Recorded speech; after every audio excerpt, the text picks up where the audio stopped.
We just straight live. Boom! Jump into it. Why not? Hello, everybody. Hey, it's a little different than usual, but It is. what Sorry, up? I guys. know y'all used to the intro and all that. I'm Yo, sorry. I've never forgot to hit our own intro or whatever. But Sorry. what's up, y'all? How you doing? Happy Monday. Good to see everybody popping in. What the word be, what it is, what it is. Hey, DJ Play Nice. Play nice, my brother. What's going Hutch. on? Big Hutch in the She building. said, She said, what she said? hello, everybody. Welcome Hi, in. hello, how you doing? I Good sit so far afternoon. away. Know what it is? It's you got this separation, this I got border. this border in front of us. Come on now. Let's get Sorry, comfy, guys. My close and energy is comfy. off. My dog, well, Billy's dog over here is driving me crazy. Oh, she's so protective. Shanna Ewing, what's up, young Hey, lady? Chris. Willie Sir Jess. What up, Wooly? Carbon Q. Carbon and Cutinu, the one and the only. My gracious, it's good to see you young lady. Ray Official, what's up, soul brother like no other? Philly Slow in the building. What's up, young fella? How you feel? How How are you you be? guys doing? Mentos, what's going on? What's going on? How was everybody's weekend? I hope y'all had a wonderful one, man. I hope you had a safe weekend. I hope everybody got the opportunity to go out and hit the range a little bit. Not us. A little dry fire.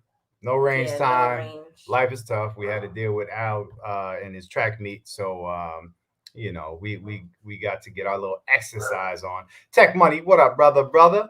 Virginia Bush Crafter, so brother So, like no you know other. what? We didn't even take a day off of working out. We supposed to? Yes, you're supposed to take one day so your muscles and stuff relax. Man, trying to get right, trying to get right. Well, since today's Monday It and is Monday. today's weigh-in day, everybody, so make Ooh. sure you weigh in and log it. Log your success. Now, you guys know we are very transparent, and I gained 3 pounds Oh, just over this weekend. mm, I don't know what mm, I did mm, wrong. mm. I know what I did wrong.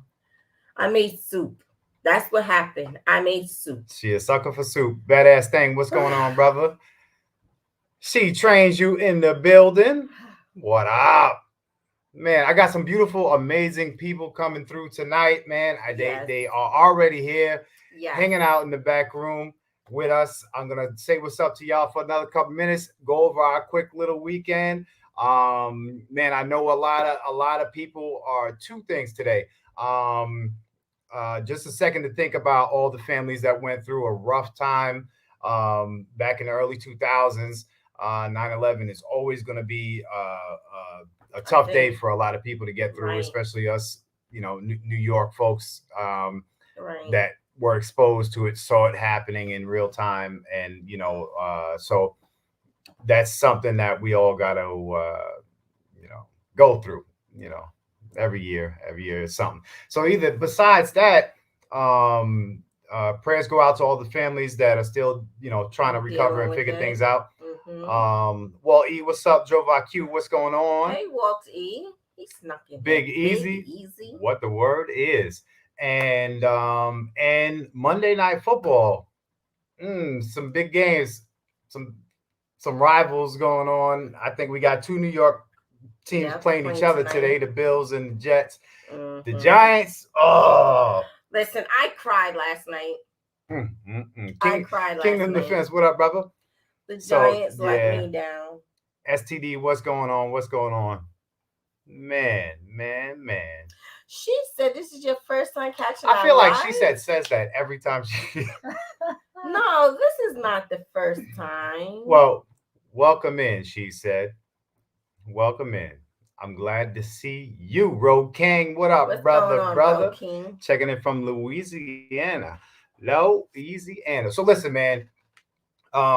Everybody sees the topic of what we have going on tonight. How about them Cowboys? Yeah, I know it. Fam. Fam. So listen, we have, like I said, some amazing women in different places in within the two-way realm, within their growth, their careers, their interests, their enthusiasm. And shout out to every woman that decided to make this a part of their lifestyle. But we got lucky today, y'all. We got super duper lucky with this combination. And like we do all the time, the link is going to be dropped out there for anybody to join and hang out with us, and share their experience, their opinions, questions, whatever it may be. Howard J, what's up, brother? Too rich, what it is. All I'm saying So is, man, make room for us. yeah, We're yeah, coming. that's all We're y'all taking gotta do. over. It seemed like it's already We are there. taking over. Just make room for So, us. first, I want to introduce y'all to a young lady. We talked a few times lately, and believe it or not, saw each other in person. And I was starstruck, so I kind of minded my business. Come to find out, she done been chopping it up with my wife and my son before down there at the NAGA convention in Atlanta. I'd like to introduce y'all to a very accomplished young lady, and she is actually the owner of Stay Frosty Defensive Tactics. She is, like I said, man, if I could read all the credentials, I would, but we'd be here saying all the, oh my gosh. Either way, I like to call her Foster. Ladies and gentlemen, welcome in Foster. What's up, young lady? How are you? Feeling good? I think You're mute. I think you're still muted. Let me see if I can unmute it. You hear me? Yes. We good. What's up, young lady? How are you? How are you? Good day to you both. Welcome in. Wait. Welcome in. Where's the sun, first of all? Where's the sun? He, Oh, we he's sent, in his room. we sent him to his room for a minute. Well, tell him I said No. hello. That's good. Yeah, He he'll got be back out. he got so excited. He was like, "Oh my God, they're coming on tonight!" Go inside, man. Go get a cold towel or whatever. Joseph Harris, what's up, brother? Biggs, what's up? Hey, so I'm glad to see you hanging out with us, and we got a lot. I don't want to say a topic because it's going to be very complex tonight, but there's going to be a few other young ladies that are hanging out with us tonight, and I want to go ahead and bring them on because they are, like I said, in different aspects of. And I'm gonna drop something, and they're gonna hate me in the comments or whatever for this because I be holding down my town. You know what I'm saying? So I'm gonna drop some information in a little while about a couple of y'all, but hailing from my home area, this young lady again is super duper accomplished. And when I tell y'all where these young ladies are from, you'll understand why they are accomplished so far past a lot of the comrades or Right. however you want to say it. Right. They are doing big things in the area, folks. Lisa Yes. Ludwig is the young lady I'm talking about. She is the president of the Long Island Women's Firearm Club, Where and where she at again? trains you. Oh, that place called Long Island. Long Island. I've been there before. I used to be there. I know it. Y'all are crazy. Ladies and gentlemen, introducing Miss Lisa. All right. I love this. Hi, guys. Hey, Frosty girl, what's up? Nice to kind of see you, kind of not see you, you know. Hi, Man. everybody, and thank you so much for having me. I appreciate this. How great, how cool is this? And thank you again for the warm welcome. That was very nice of you. So I got one more young lady to pull up here with me and Oh, another one. go through the excitement. Now, what I wanted to do is tonight get perspective. Now, Right. you guys are very accomplished, and not saying you're going to have the same perspective, but I want to see where it starts and where people get to as being a woman in the firearm space. So Right. now, this young lady, she is a very, very good friend of my wife and I, and she has also just recently sparked her interest in the firearms world. She got money in her pocket, so she done bought more guns than I own. And y'all all know her and love her, folks. Miss Gina versus Gina. What's up, young lady? Gina. Hey, everybody. What I is got the more word? guns. How you feeling? How you feeling? I'm good. All right. You look amazing. Thank you. You look very ready for fall. Oh, well, I hope I am. That's my favorite season. Oh yeah, I know it. I know it. So, ladies, listen, welcome in. I am very excited about what it is that we get to talk about tonight because it's not oftentimes within the firearms world, realm, industry, etc., that the men shut the fuck up for a second. You know what I'm Right. saying? Right. So I'm gonna pop in every now and again with a question, but I'm gonna let y'all chop it up about whatever the topic becomes. And initially, I guess Foster, if we could start with you, express to us what was that initial "I'm going to go buy a firearm" experience. What pushed you that direction? Good day to you all, two ladies, first of all, and welcome. Hey. And I'm going to be very transparent. Yes. Okay. Don't judge me, but if you do, it's Never. okay. Mm. So it actually happened during the George Floyd situation. But that wasn't the reason. Okay. The reason why I actually went to try to see if I could obtain was because I actually have a little colorful juvenile background, right? So I wanted to see if, would this pass? Would I pass? And basically that's what I did. Yeah. Fingers crossed. Yeah, one of those. Yeah, and it took forever. I'm like, oh my gosh, like, they're not gonna accept me. They're not gonna accept me, But that's the reason really why, to see, can I? And living in Long Island at that time, basically you can go in and get, the semi-automatic rifle, the shotgun, although that has changed as it relates to the semi-automatic. But that's why I actually went to try to see if I could get it. And it worked. And it worked, and that took off from there. That was it. Nice. Jeez. Miss Lisa. Now, when it comes to your final decision on that day, what possessed you to say, I'm gonna go buy a gun? You want to hear the craziest story ever?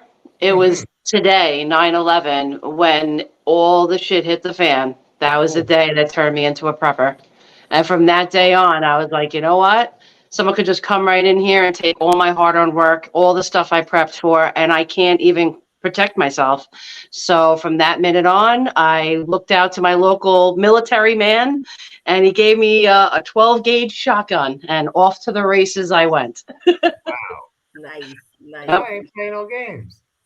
So No. now, Gina's story is super interesting. Now, it might start further back than what I could recall, but I'd like to hear from you, Gina. What was that interaction that put you in a space where you're like, all right, I got to have it? I got to have the firearm when I first was considering getting one. The first consideration where you're like, I need to put a little couple dollars aside and start looking. Well, that would have been after meeting up for my first instruction, but I was already interested. I just hadn't started saving up to get one. My first interest was actually similar, not really a particular moment like the George Foreman, good Lord, George Floyd, or the or 9/11. It's a combination of all that, like all the things that just keep happening in the world. I'm like, desperate people do desperate things, and I need to be prepared. Yes. So that was when my wheels first started turning. That was probably about 2017 or so. Yeah. But I really didn't take any active steps to it until after meeting you guys. Actually, me saying it on your platform, and then Fat Guy with Guns, like, I could do that. We in the same city. And I still kind of was like tiptoeing until I finally did. And once I did, it was over. Yeah, That was a whole rabbit hole. Hey, she snobbed out immediately. Boy, she snobbed out. Man. Hey, but you know what? The way I see it now, I always wonder what pushed anybody to that point.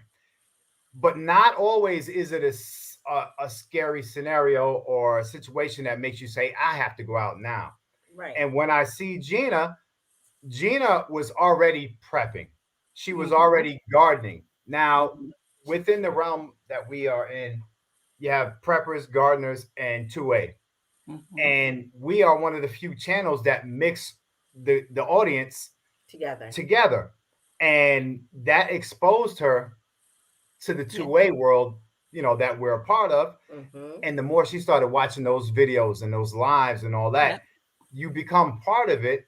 And then Mhm. all of a sudden you find out there's a guy living 10 minutes away from you that's a very accomplished trainer. Like, yeah, I got time. You got time? All right, let's go. And all of a Yep. sudden you're in, Yeah. So I always think about women that go through combative situations, Yeah. women that go through like you said, some kind of national emergency that puts fear into our existence, and you want to defend what it is that you have. Mhm. you know it's rare that women are exposed to firearms without a story behind it. You know what I'm Mhm. saying? That's true. And I I love every story because I love every opportunity for a woman to say, "It's my time. Let's go. Let's get this done." But now, when you look at Lisa and when you look at Foster, they did it in a place that you can barely get a damn driver's license. And shit, that's an accomplishment to me. That's hella strong. How difficult is it to make those decisions while you're in a place like New York?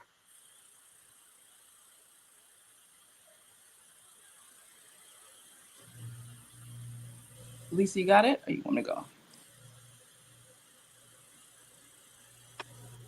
There we go. Hi. I don't know what's going on with my phone here. I was going to say, Forrester, go for it. You go first. I'll go after. So, if I'm understanding the question correctly, how difficult it is to obtain the Yeah, licensing? what's that process like? So, it's not difficult at all. For me, at least, it wasn't difficult. I think what it is the fees that's associated with it. Ooh, That's number one, the fees Yeah. that are Mhm. associated with it. But also, if you don't know, then you don't know because there are different forms. yeah, But for me, the waiting process is probably the most frustrating part of anything. yeah, And again, it's not really made for people that are, I would say, underprivileged, because again, those fees add up, especially people in New York City.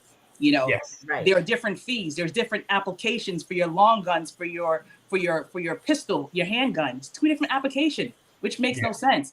2 different fingerprinting if you don't do it simultaneously. So Mhm. and then you got to take off from work, right? yes. To go one PP Plaza. Some people, not everybody can afford to do that. So Mhm. I think it's the process might be simple, but it's the decision is simple. However, is I guess is what you have to go through. In fact, I think one of the biggest roadblocks is people still think that New York you can't own, and that's the problem.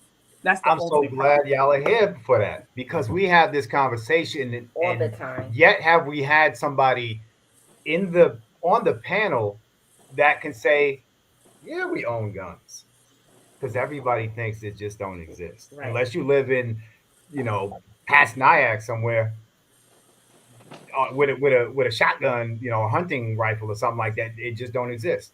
Right. So I'm glad that you guys are here to be able to say, yeah, we own, we train, and We you know, carry. We carry. we carry. Not too far, but we carry because we're can you carry. True story. True story. Yeah. The only thing I would add to that, yes, a lot of people think it's hard. It's not hard. It's annoying. And they do that on purpose. They do it to deter you. They do it to make you forget. I can't tell you how many people I've seen filled out applications just die on a counter, Yeah. for like a year. And then they turn to me and say, I should have put it in. And I'm like, okay, well, when that clock starts when you put it in, not when it sits on your counter.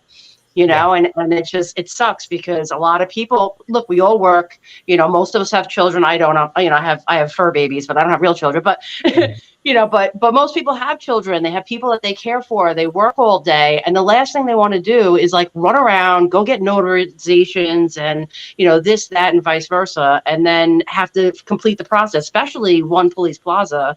I mean, that's just a nightmare in itself. Having to go down there and stuff.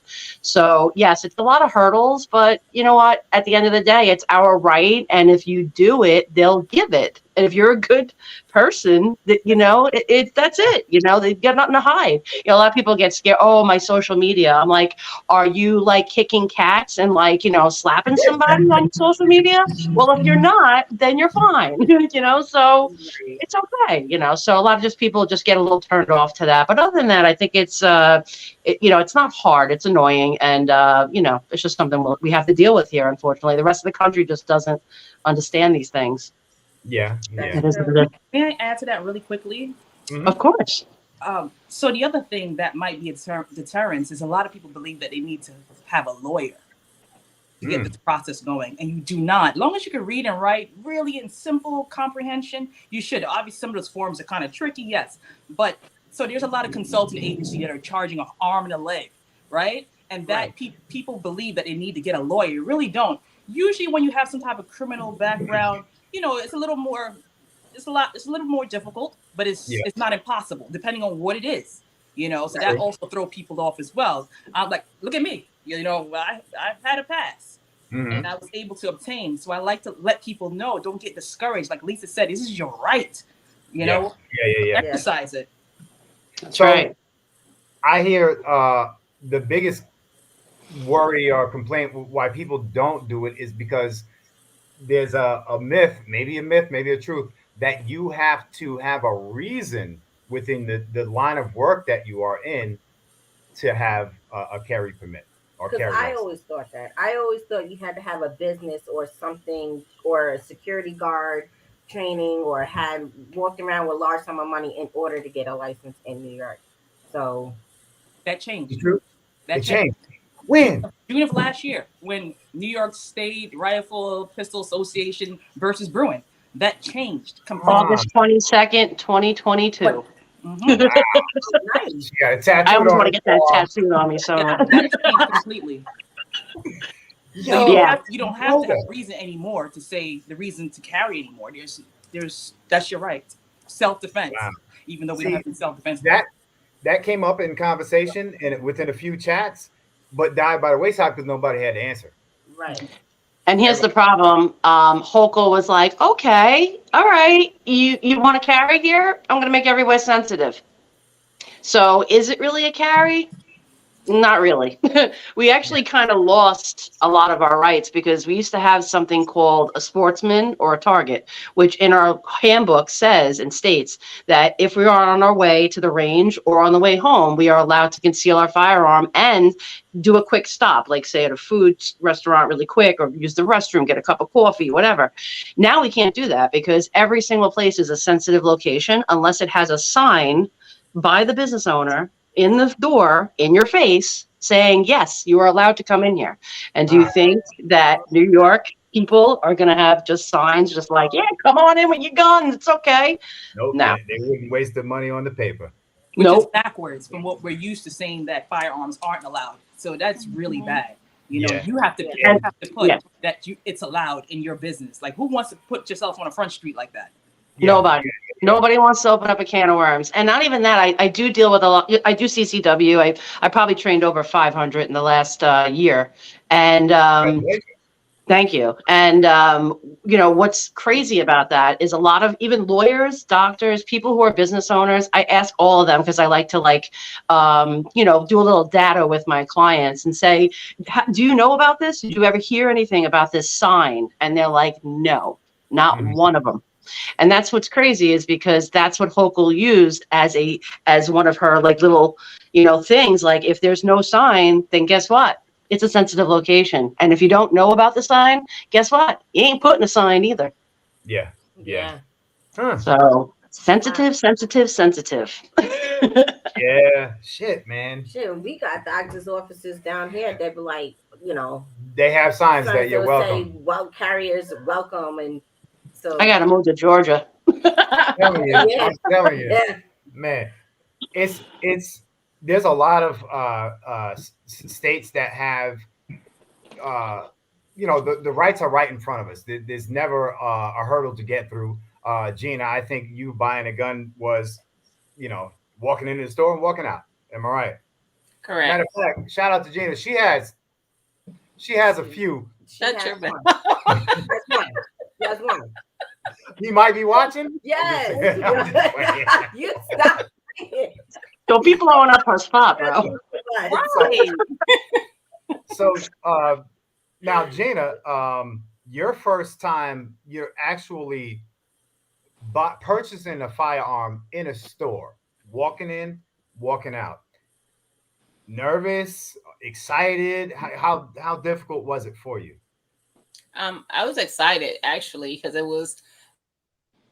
I actually was looking at something that when I mentioned it, people were familiar with that particular firearm, and I'm like, what? Me, who knows hardly anything about firearms, chose one that actual people who've been around them a lot are like, oh. So I was excited about that part. Going in, the process was pretty easy. I mean, there was some paperwork. They do like a somewhat, I think, of a background type of thing where they just run the name and stuff. Yeah. I mean, it's not intensive, but I wasn't nervous at all. 5 minutes, 10 minutes? It was longer than that, probably because they have to wait for a response for whatever they put through. So I probably was in there, I'd say 20 minutes. Yeah. Throughout the process. That was for your handgun, Gina? Mm-hmm. Wow. Yeah. That's funny, right, Foster? Tell me that was funny. That's a half a day for us. Yeah, we may have it for the rifle and the shotgun. You can walk in Long Island, but not for the handgun. That's a half a day. Half a day. We call it the shuffle. That means we have to go around a few times. Yeah, I dig it. Well, now also, I don't. In New York, do you guys also deal with the roster? Is that right, or is that gone? Well, I don't think so. New York City, I don't think has a roster. Do they? I don't think so. Which roster were you talking? A roster of guns. I don't know. So, like registry? Yeah. Well, no, not a registry. No. How many guns you can own, like certain types? In New York, well, as far as how much you can purchase per year, New York City has a limitation of that. Do they? As far as Long Island, maybe upstate is a little different. We can purchase one every day, but obviously you'd be watched. But, yeah. Sure. Yeah, we don't have a roster list, not like California. That's what they have, like a list of like you can only have a Glock Gen 3, I think is their most modern Glock they can have, that kind of thing. But we don't think we'd have that here. Although ARs, right. I know that in New York City, there's no ARs. In Long Island, you get little crappy ARs, whatever those are, but yeah. Yeah, right. And you guys have like a lot of regulations on how you stock. Might as well have a water gun. It's a water gun. You're like, hold on, let me break my rifle in half so I can load it. Hold on, I'll be right back. Yeah, fixed magazine, right? you get the screen comes up 3 hours later. Yeah, that shit is weird. That shit is really. At least you get a quick lesson in being a fucking armorer or a fucking gunsmith, because you got to take your damn gun apart just to put a round in the shit. So can't make it out. What? Sorry. Yeah, you're taking over my show. It's just like back up, bro. Right. It's just females, no? Right. Now, when it comes to traveling, are you guys able to travel with your firearms, or is it like also another big hassle? Anybody going out? I can go. Go, girl. Hit it. So I enjoy traveling with it, even though it's a hassle for me just to travel with it. Hassle as in not at the airport, but just why am I carrying this thing? But I know it's a part of the process to get used to, because again, New York, we're not used to. So just used to the process. Now, the problem that I do find myself in is at the airport, no one knows what you're doing. It's like they have no idea. There's no clear cut for the agents or even for the TSA officers. They really don't know the process. Right. My thought is, at one point, I was going to Georgia, and I have a Utah carry concealed. So the officer asked me, "Aren't you going to Georgia? Why do you have a Utah?" And I'm like, Utah covers Georgia. So they don't know the law. They don't know. So it's for you Right. to educate them. So in that instance, that could cause me to get arrested just to clear that situation up. Yeah. But Yeah. I travel all the time with my firearm wherever I can go legally. Right. True. Same. I travel also a lot with my firearm. Out of the 12 times I've traveled with my gun, 7 out of the 12 times, this is horrifying, they lost my gun for at least 24 hours. No Hell. joke. No joke. The last time I came home, this is about 3 months ago from LaGuardia, my gun comes out on the rotating place where everybody can just grab my gun and just walk out with. And my clothes get escorted down with the TSA police. No joke. No joke. And so Shout I out say to to the the guy, I put a straight face. I go, thanks for keeping my underwear safe. I appreciate that. Wow. I'm like, this is where my gun is. I have my gun. So That's ridiculous. That's Wow. nuts.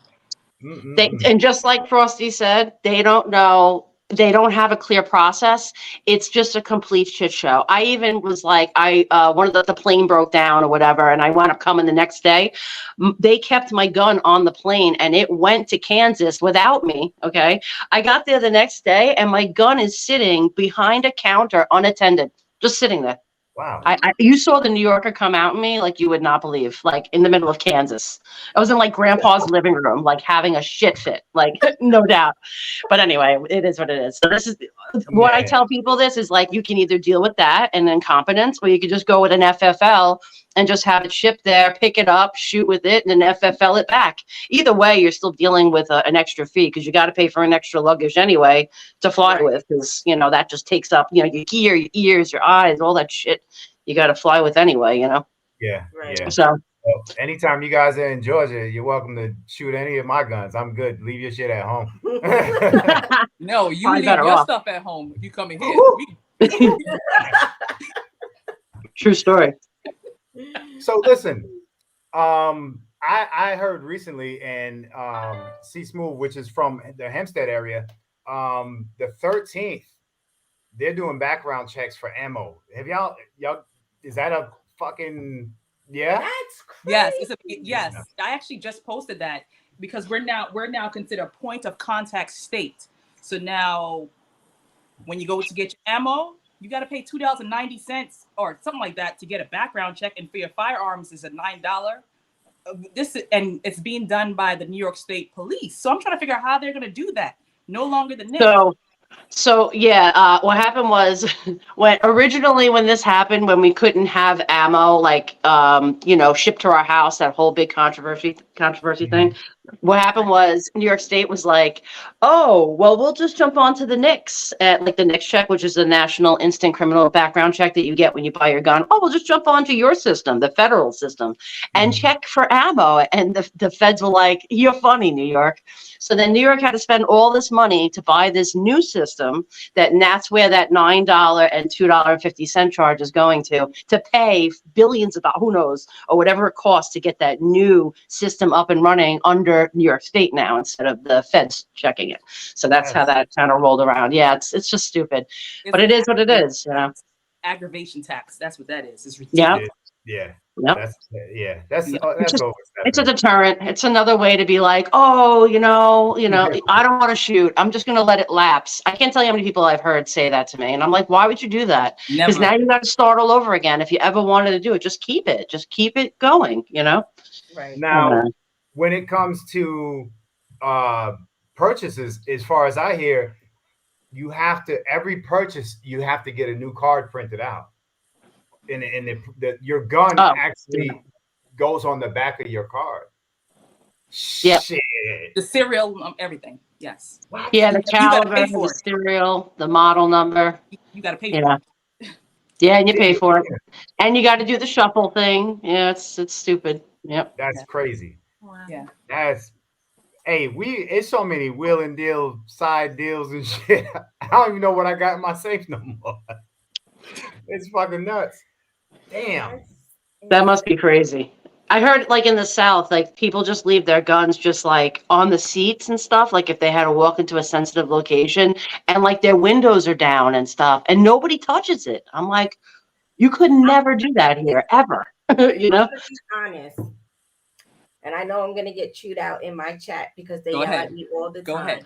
It's plenty Uh-oh. of times where I left my purse with my firearm inside my purse and the shopping cart at Walmart, get halfway home and have to be like, oh shit, let me go back. And it would still be there in the parking lot. So Honest people. Love it. Wow. That would Yeah. be gone in a you would have turned out of that spot and someone would be running by like whoop.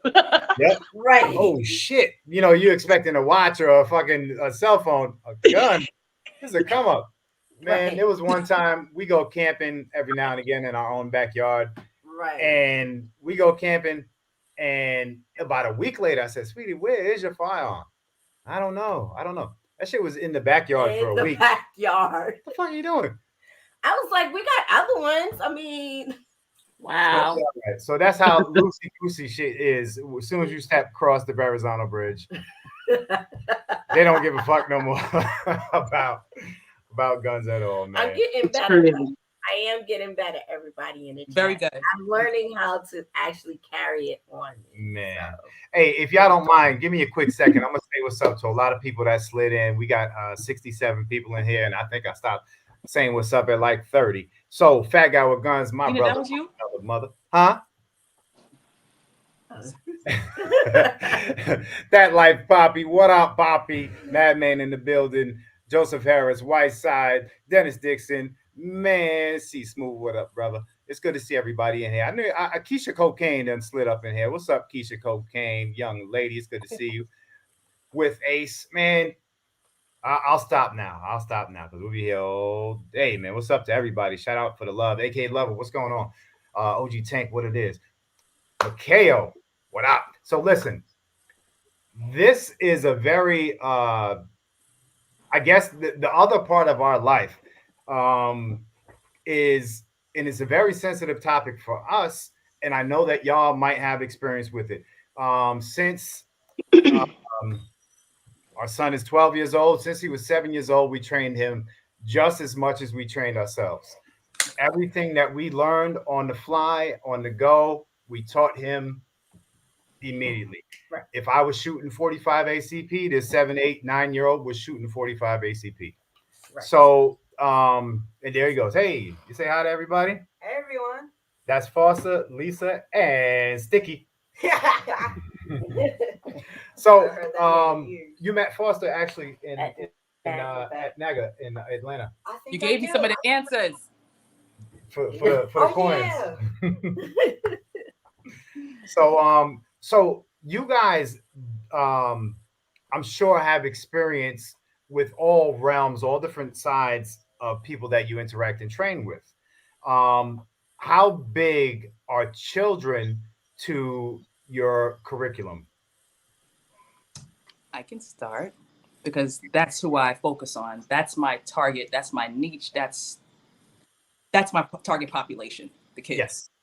There's a quote, and I know I'm going to mince it up. Frederick Douglass.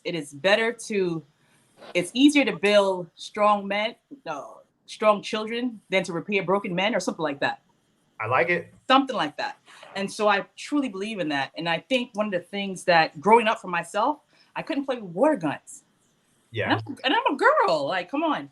But again, also in our culture, it's like you should not have a firearm. Only criminals and the cops have firearms. Mm-hmm. And so one of the things that we're trying to do is really dispel a lot of that myth, but also to expand, but also to explore with the youth as far as competitive shooting, which is really important. You know, I don't know if you ever Google like kids or even black boys on the internet when it comes to firearm. What you're going to see is people in Africa with sandals with an AK-47. It's never a really good light for whatever reason. And so we're really trying to change that narrative. And at the end of the day, once you're familiar with something, it's no longer curiosity, right? It's like we're just trying to remove that curiosity when it comes to the kids, so they know exactly what to do, what not to do when they're around their friends and things like that. So that's my target population. That's our target population. I like it. I like the fact that you said that, because there's a lot of things that that we do with Alex or any of our kids, I'm the parent that, like, if we show them the correct way, I'd rather show them the correct way, and instead of them going out there and having their friends show them the wrong way. Absolutely. And then you got to repair it. Absolutely. So Absolutely. I am that parent that was like, all right, this is what we want to do, but also keep in mind he has to be a part of it. We showed both of our boys before, and was Naya here with us when we showed them? A separate time. Okay, so we started with our boys before going to our girls, but it was like, if this is going to be in my household, then you're going to have to learn.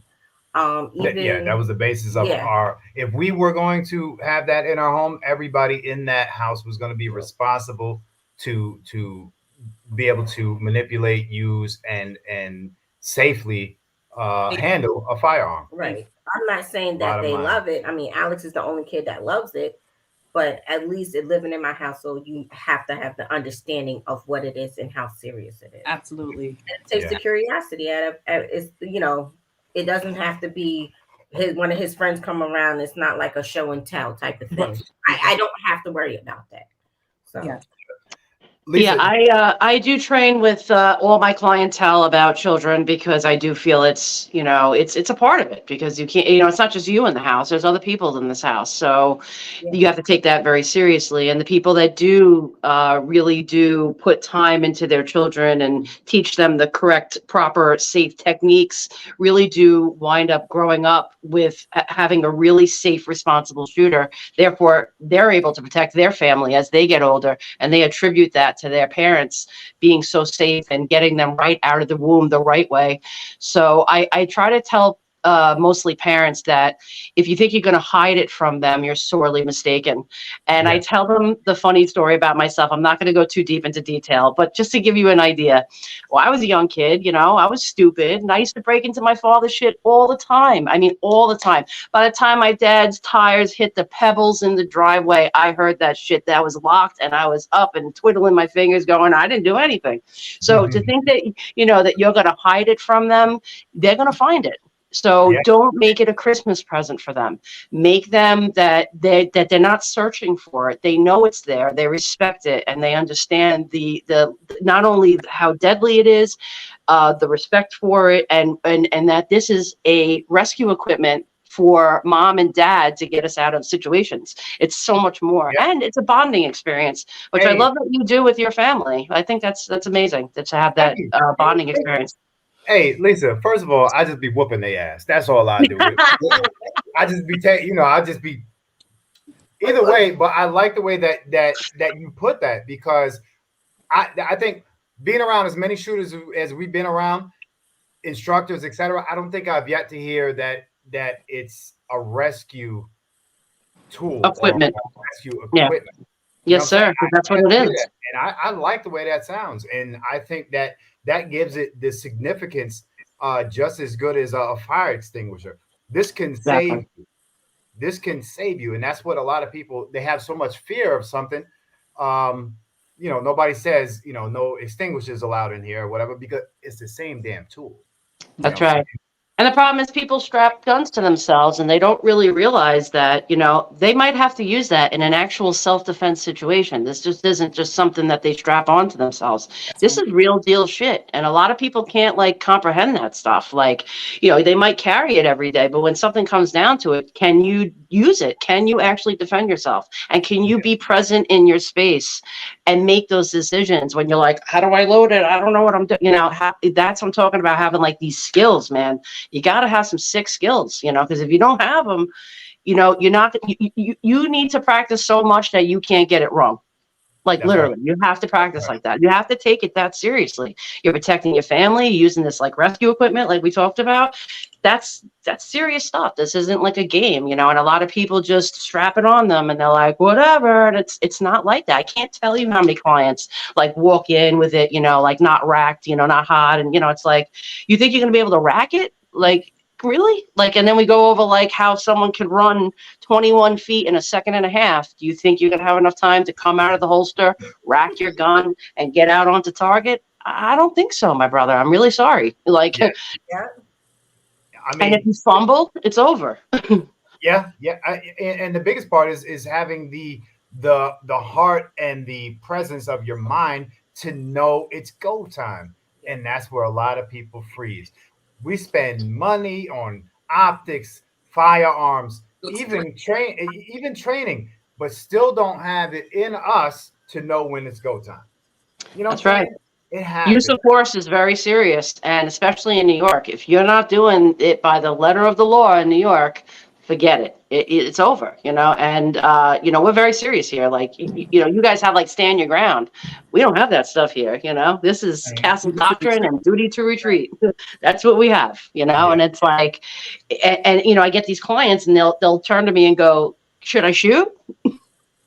I don't know. Should you?" Right. Like, you're going to be dead by the time you figure that out. Like, you can't ask me. I'm not going to be there. Yeah. You know what I mean? I'm As your much as I'm the trained little player. voice in your back of your head, I'm not going to be there if, God forbid, something happens. Right. You know? So it is what it is. People do tend to hear me in their head a lot, too. It's pretty funny. I get that a lot. Yeah. I hear you when I'm training. I hear you. That means you're doing your damn job. That's the dopest I guess part. so. I guess I must say it enough. Yeah, I guess. So Gina, I'm sorry. this is not a I man know, show. I know. He's getting beat up today. Gina, how often do you dry fire? How often do I what? Dry fire? I don't. So Gina is still, like I said, She's learning. We need to hook up. Yeah, yeah, yeah. so dry fire is just something that you get complacent, and it's like going to the gym after New Year's, and you're there every 2 days, and then every weekend, and then once a month. Dry fire for a lot of us become that, and you feel like there's not much more or better you can be, quicker you can be. And so, Gina, dry fire is generally just repetitive motions and trigger pull in the safe. You take every piece of ammo away from you, get it out of the room, just you, an empty firearm, and you practicing. Like if you Muscle had, memory. Muscle yeah, memory. exactly. Right. I was just about to say that. And so now when it does come to dry fire, there's a lot, and I'm sorry for all three of y'all on the panel. There's a lot of things that's going to keep y'all inside soon as November hits. You know what I'm saying? That range, well, some of y'all got indoor range, but that's still cold. And so there's a lot of different routines that you can learn, go through, watch. Shout out to, and this is going to be part of my next question. Shout out to everybody who's doing shorts and videos on Instagram and on YouTube, providing inspiration or style to show people how, all right, I'm gonna try dry fire. I'm gonna try to do it this quick. I'm gonna try to, to pull from under my shirt. I'm gonna try to pull from wherever you keep your firearm or whatever. It keeps people going. Now, that leading me into, do you guys pay attention to other women within the content creator space, and how do you feel about the relationship, of what is shown, what's big? Because I'm gonna say something, but I want to hear y'all opinion first. Go ahead. Yeah, for us, or Gina, I don't want you to. I don't know. I don't want to go first. Go ahead. Nobody wants to say nothing fucked up first. I'll go second. Yeah. So that I'm clear, when you say pay attention, give me a little bit more. When you say pay attention to the females in the industry, give me a. You're talking about like Mila, like No. girl, like with Like, Rose. what do you mean by pay attention? So I could understand. I would say, do you feel that it's hurting women and firearms, or is it benefiting women and firearms? Sometimes there's people who are not trainers per se that will, get popularity, do a lot of videos, and have a great audience, and they're either on their journey or they're just doing whatever it is that pertains to women and firearms or whatever. Sometimes you sit back and say, wow, that's great for the culture, because sometimes the first thing that a lot of women see, I was talking to Erica about this earlier, is not always a trainer. Sometimes they see a content creator that gets their interests and their motivation going. and then they buy a firearm, and now they have to come look for a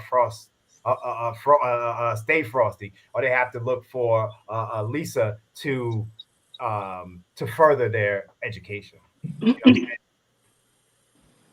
I have one that I don't say I guess I fangirl.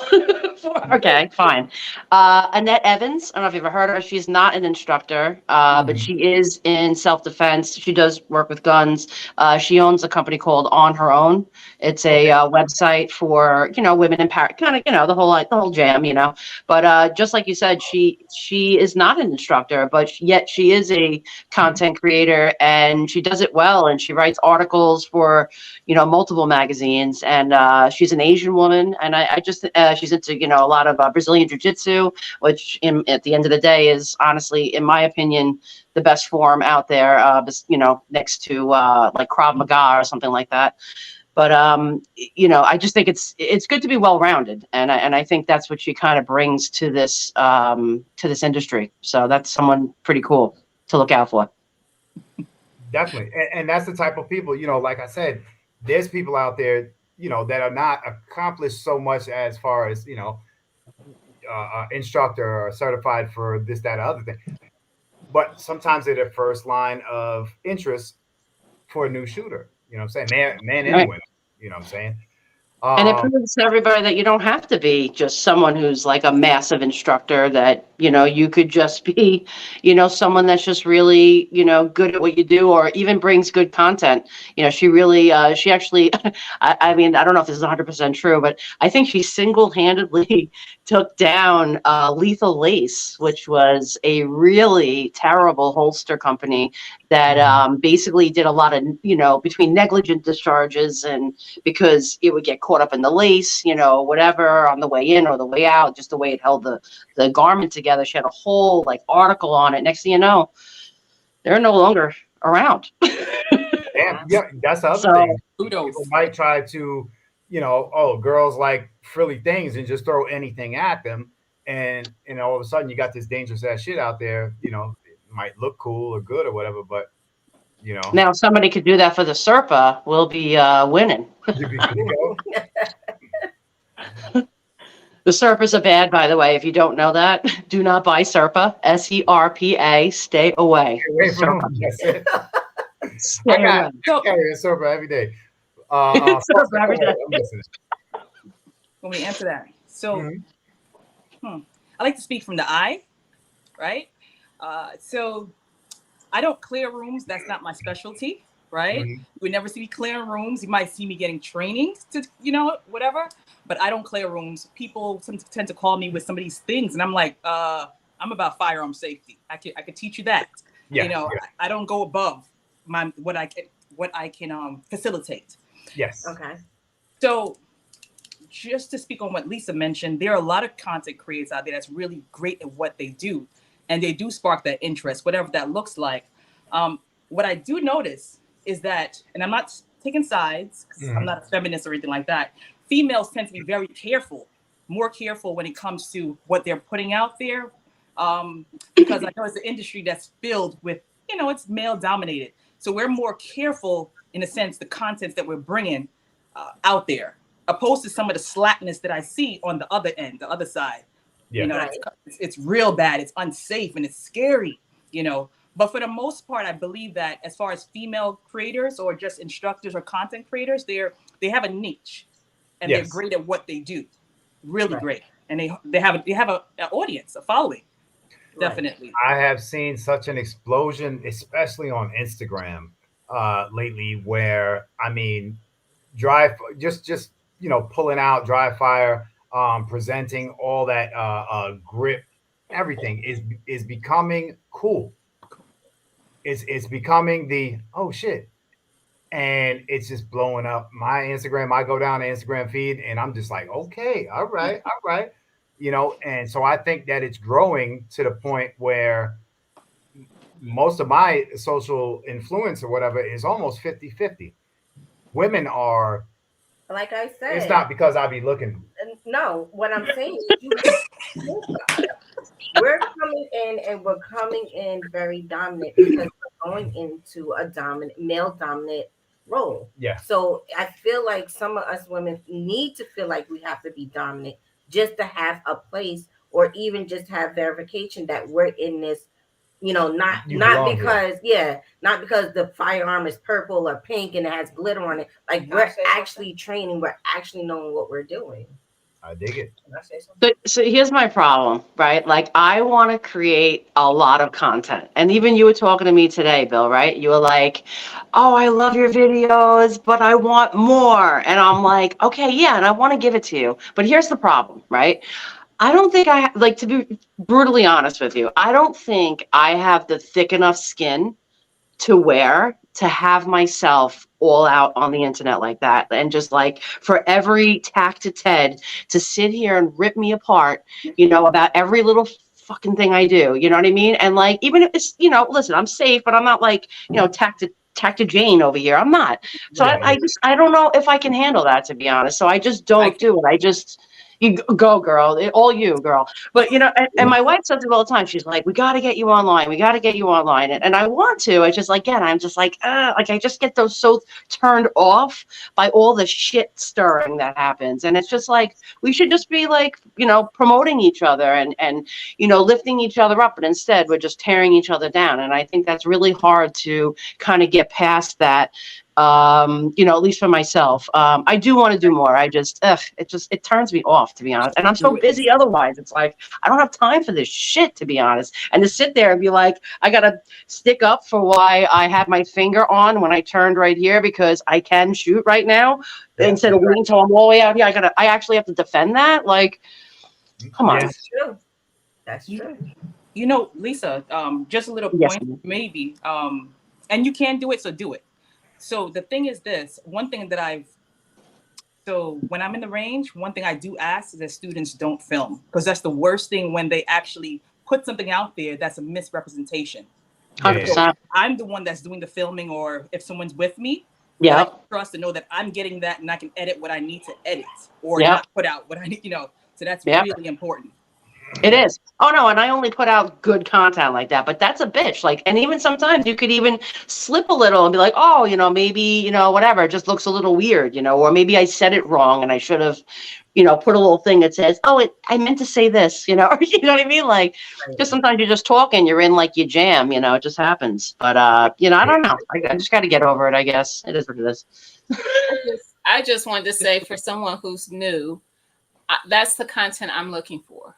So I'm looking for the ladies who are like, I'm always on Erica and I'm like, I need a video of this. I need you to do that, because I can go watch all these guys and see what they're doing, but it's not the same. I want to see what the ladies are doing. I want to see what the ladies are choosing for everyday carry. I want to see, the processes that they're going through. So as a new person in the community, those are the content creators that I'm looking for. True that. Mentally noted. Getting backlash from other people, but there are people like me who are looking for you. Mm-hmm. Okay, well, thank you. I don't know if it's appropriate. Can I raise a question? Yeah. Yes, of course. Okay. What is your name? I'm sorry. Gina? No, I don't want to say the wife. What is your name? Oh, Erica. The wife. Yes. Question. I have a question. This is for everyone. Okay. What are your thoughts on the sisterhood when it comes to this community in general, the 2A community? What are the vibes on that for everyone in general?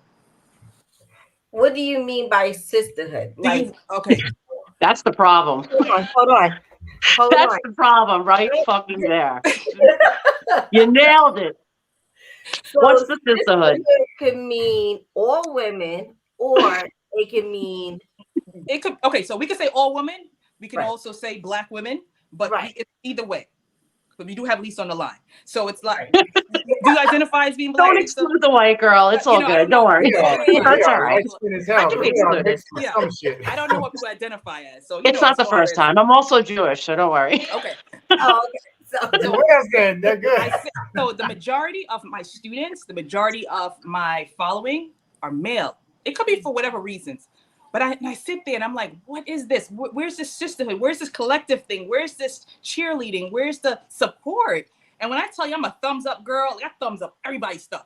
You know, as long as it's obviously, you know, good material, as far as nothing illegal or whatever. I thumbs you up. Sometimes I don't even watch it. I just support you by thumbsing it up. Mm-hmm. You know, there is no reciprocity in that. I realize in the community, it's the men for some reason, and it's like, oh my gosh, what is going on here?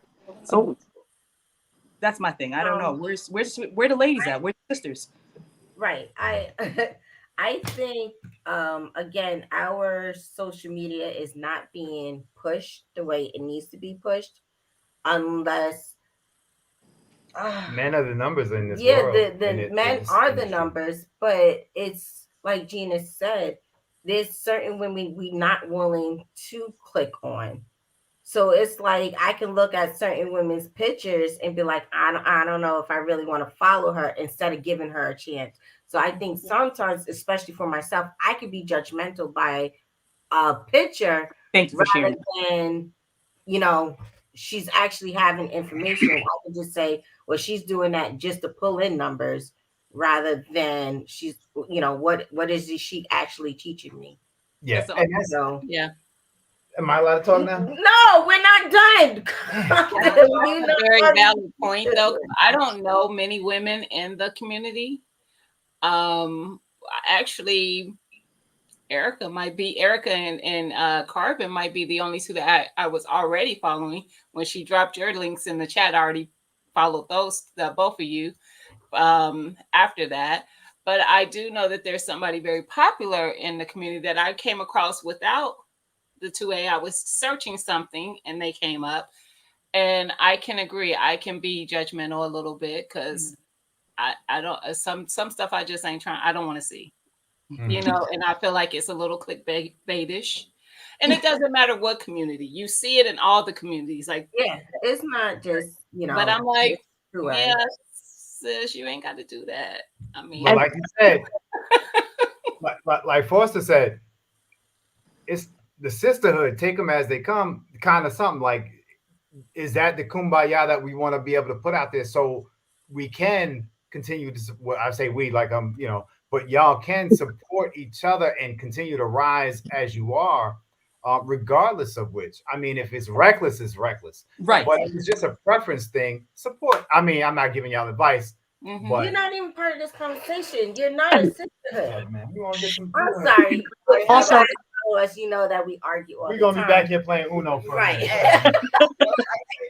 But also, may I add, this is why I started a women's club, because there wasn't anything on Long Island like it. Like, there was competition clubs and there was like all these other things, but there wasn't a all women's gun club. And so when I started it, people were like, oh my God, I can find a friend that like I can go shooting with now, or even after, like, usually when we have our shoots, they'll go out to dinner together after or before, and they become like a real like sisterhood. And just like we were talking about before, like, there is no sisterhood, and that's terrible. It's like everybody's up against each other, and not even nothing frosty. Like, I've seen you like 4 or 5 times. We've never said hi to each other because I didn't really know who you were. You really didn't know who I was. And it's funny, when Bill was telling me about this earlier, I'm like, oh shit. I'm like, I kind of talked to her through a lineable saying next time I saw her, I was going to walk over. So I said, this is a great opportunity to talk to her. Yeah. But how fucked up is that we walked past each other 5 fucking times. We're both instructors and neither of us even acknowledge each other. And it's terrible. It shouldn't be like that. It should be a supportive thing. And I think that shit needs to stop. So I'm glad that you're here, and I'm glad I was able to talk to you. And next time I see you, you're going to get a big hug from me. So just be prepared. This is what we do here on My Fly Family, y'all. Y'all see what we're doing? We are making bonds. And that's what we do. That's what we do. Making a sisterhood right here.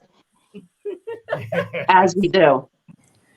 So yeah, that's the funny point. I remember she had to tell me when we were sitting in the cafeteria area in at the conference or whatever. Right. And when you had ran over to the table, we was with Coded, if I'm right. Yep. And yeah, and I was like, oh, that was her. Stop playing, because the whole time I was like, I know her, I follow her. I said, but she don't want to hear me say hi. You know, I'm just who I am. He was like, you spoke to her? I was like, yeah, I was in their business, so I gave her the codes. So, but even though still now, women and women should be supporting, but even myself was too starstruck to think that you were so sky high that you would be like, oh, it's nice to meet you, and then I just wasted my time trying to be a interested fan or whatever. So you don't realize until you just fucking say hello, Yeah. how much these people might know about you. Yeah. You know what I'm saying? I think that's super, super important. I don't want to run with nothing, but I'm just gonna say this, if I may. June of 2023 and every year from there on, a regular meetup has created something special for women only called a regular women's conference. And a regular women's conference this past June had about 50, 48, 50, something like that. We had a little bit over 50.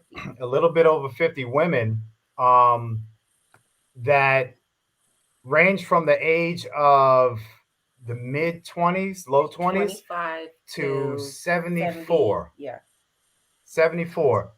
Some of these women, I mean, they are instructors, trainers, NRA, USCCA, NAGA, up to women that have never shot or held a firearm in their lives, and they were all lined up in South Georgia and represented amazing the camaraderie that happened, the sisterhood, that was special.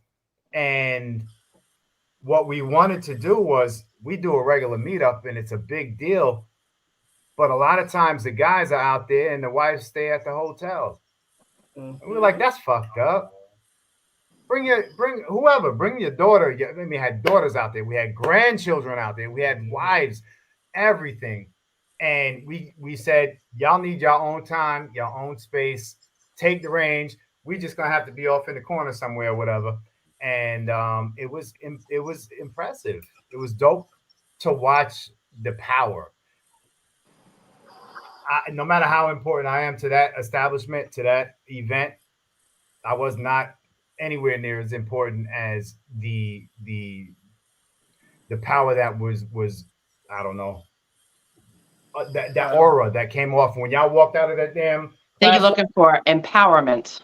It was Right. strong. Empowerment is what you're looking for. Yeah.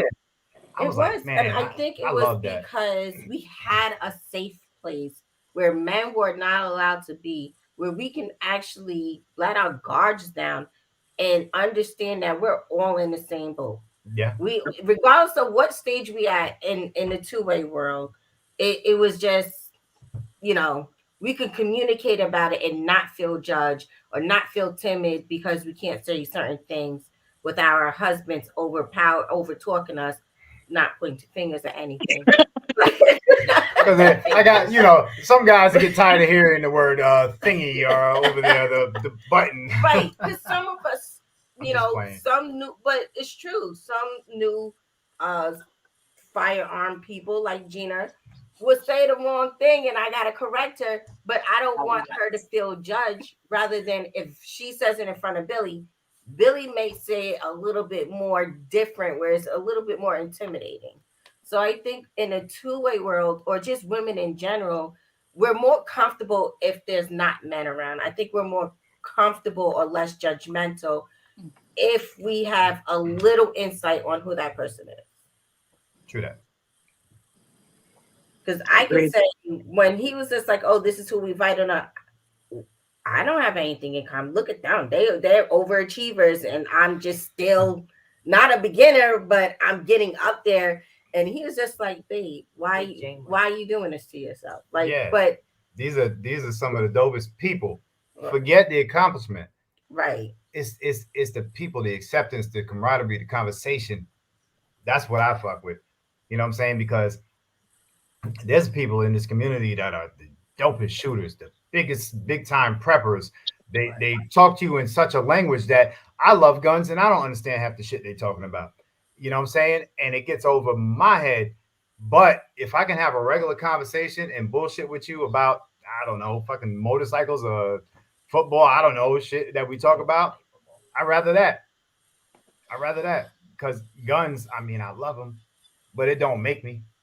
It don't make who I am. It's just the first thing you see if you didn't grow up with me or marry into my life or whatever. So you think that I'm always about guns or even Foster, like, oh, she just wants to talk gun shit. That's just what she does, man. You don't talk about work all the time and shit. You want to talk about life, regular shit. Right. You know what I'm saying? True.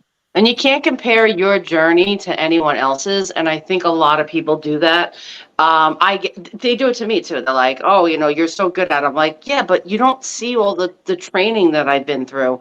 Like, you didn't do any of that yet. You have to do it, and if you really want to be good, you got to put into it. So don't compare where someone else is further down the road than you are. You're on that same path. You just have to put in the work and you will be just as good, maybe even better. I have students that outshoot me all the time. And you know what? That's a good sign of a good instructor. If you have a good student that shoots better than you, Right. And I might not be the greatest shooter on this earth, but I'm a damn good instructor. And that's all that really matters at the end of the day, because that's my job. But like I was saying before, like you can't compare to somebody else. Like, be on your own journey, and just put it down. That's all you got to do. I dig it. Lisa, you said something that's so debatable that I agree with you. First of all, let me say that, but very debatable.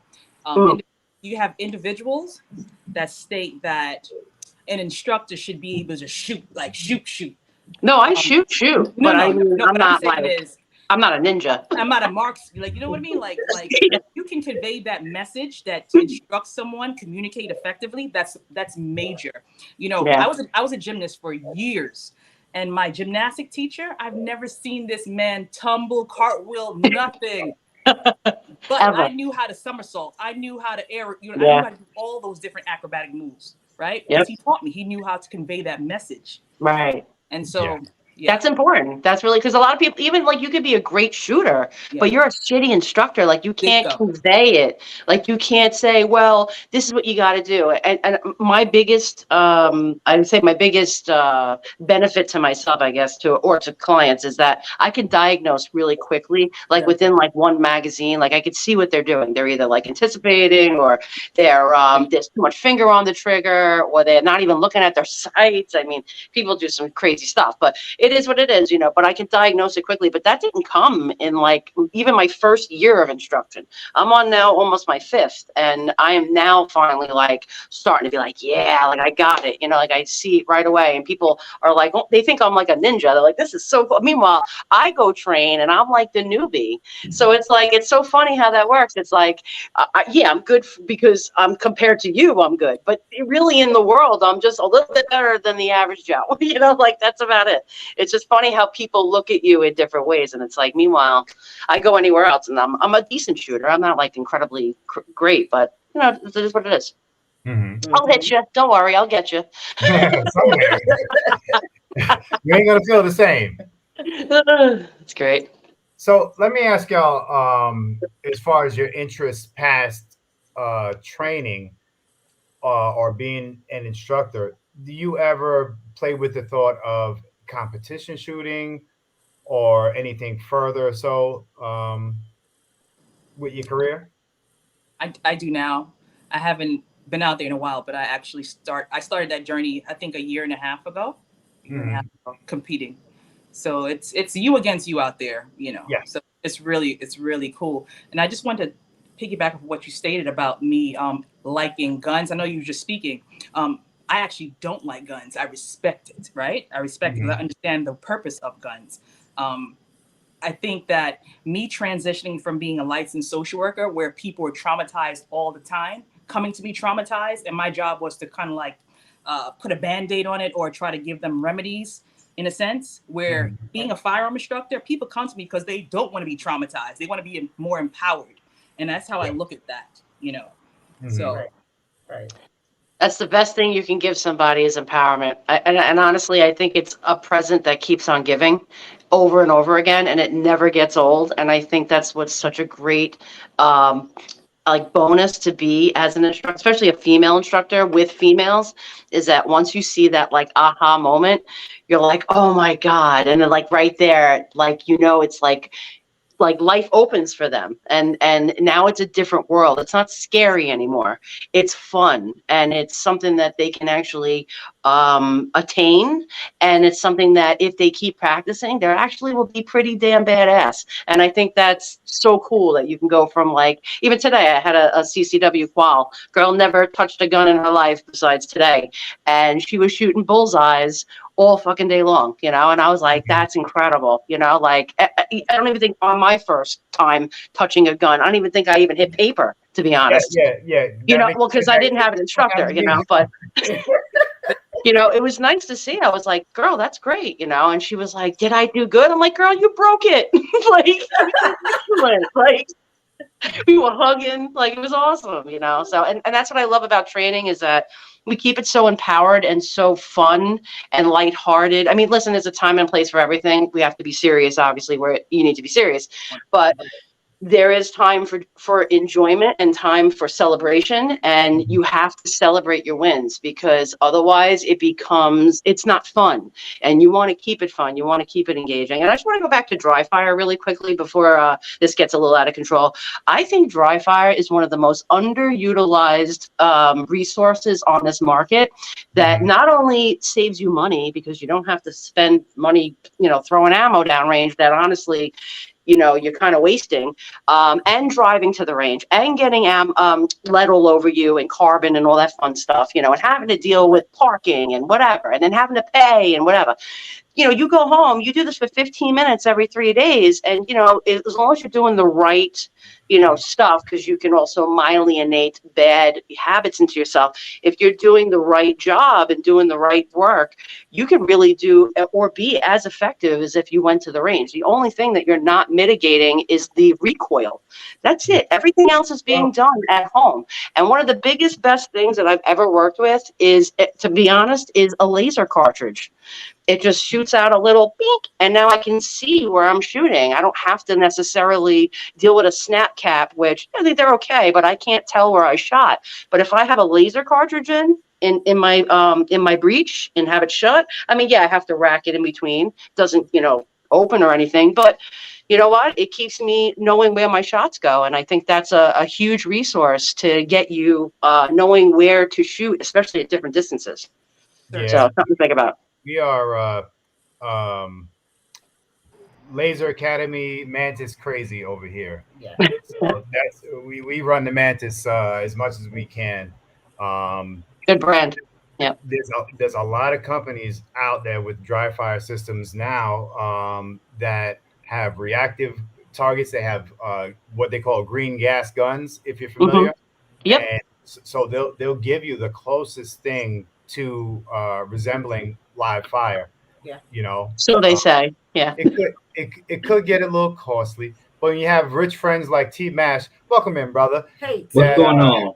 That, you know, drop a dime in it, but you know, it's no big deal. You know. What's up, young fella? How are you? I'm doing good. How about you guys? Everything's smooth, man. It's good to see you. So, Good to see you. my question to the panel is basically like, what are you guys doing to grow your lessons, kind of grow your channel and stuff like that? Like, I actually put something in the comments that I saw someone on YouTube give a shout out to Stay Frosty, and I looked and I researched you on YouTube, but I couldn't find you. So how important do you think that is to be at least streaming across all major platforms for those of us who go on YouTube and are looking for instructors just to see their curriculum, what they teach, and what they're like? Who is it? T-Mash? Mhm. Yes. How would you do? How are you, sir? Good. How are you? Excellent, excellent. So I am on I am on YouTube, just not under Stay Frosty. Okay. So that is obviously a little problem. But I'm also there. I don't focus too much on YouTube because I use a lot of, what do you call that? I use a lot of music, and what happens, that copyright thing really gets me all the time. Yeah. You know, so I certainly have to really work on that portion. As far as Instagram, I said, who remember MySpace? Oh, Was it yeah. Tom, I Yeah. think his name was. He was my first friend. Tom. And then I moved over to Facebook, and I said this is it. This is it. And then Twitter popped up, I think, and I got an account, but I never did anything with it. And so this Instagram, I joined to support this person that I knew. And then I started this firearms, and I'm like, oh my gosh, I gotta promote, I gotta do this. Oh man, I certainly need to work more on that. I have been creating a lot more content lately, but certainly to move over to YouTube, certainly, yes. Yeah, it's a job. Yes. You need a publicist. Yes. To get you going. Gina, what are you doing? You off on Mondays, right? Child, listen. Yeah. I barely get my own videos edited. I did check you out too, Lisa, and I saw you have some stuff on YouTube. It's a couple as well, and just like I heard somebody saying that they needed more. I wanted to see more from you. Wanted to see more what you do. It's just more of, some of us learn by seeing better than anything else, and like Instagram gives you like just a certain amount of bits and then you're done, and you can't really see what you're about, even if it's just a small excerpt of what you do, what you concentrate on, what your actual company is about and what you do. That's important, because I'm a guy that is just, I'm so into the instruction part. I'm an instructor myself, and I do those things, but I love to look at other content from other instructors, because there's so much out there to learn. We don't know it all. Someone has some great best practices that they might be going out and they might do, and I might pick it up.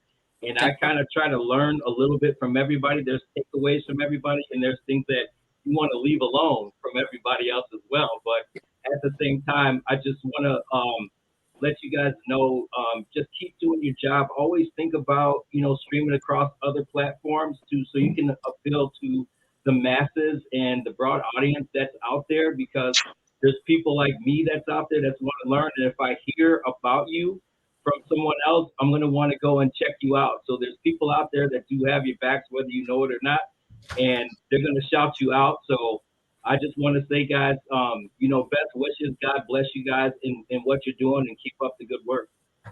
I'm going to say this before you guys accept all of what he said. T-Mash, I don't like how you came up here with this big ass muscly arm showing all in front of the camera and shit. Put it away, sir, please. Now, that's beautiful what you said to these young ladies. I'm sorry. It was hitting me in my eye, man. I got you. I'm gonna hop back in the chat, man. Again, thanks you guys for your time, man. I appreciate it, man. Great. Thank you. Where are you located? I'm located in Illinois, the great state of Illinois. So yeah. Worse than New York. It's fun out here, let me tell you. Yeah, man. But T-Mash is very, very involved in the community, and he's very knowledgeable. And T-Mash is not for the bullshit. Let me tell you that. So he's all about that training, pushing the narrative, so big ups to you. And you got something coming up real soon, T-Mash. Am I right? You got a live popping up soon. Yeah, I have a live coming up tomorrow.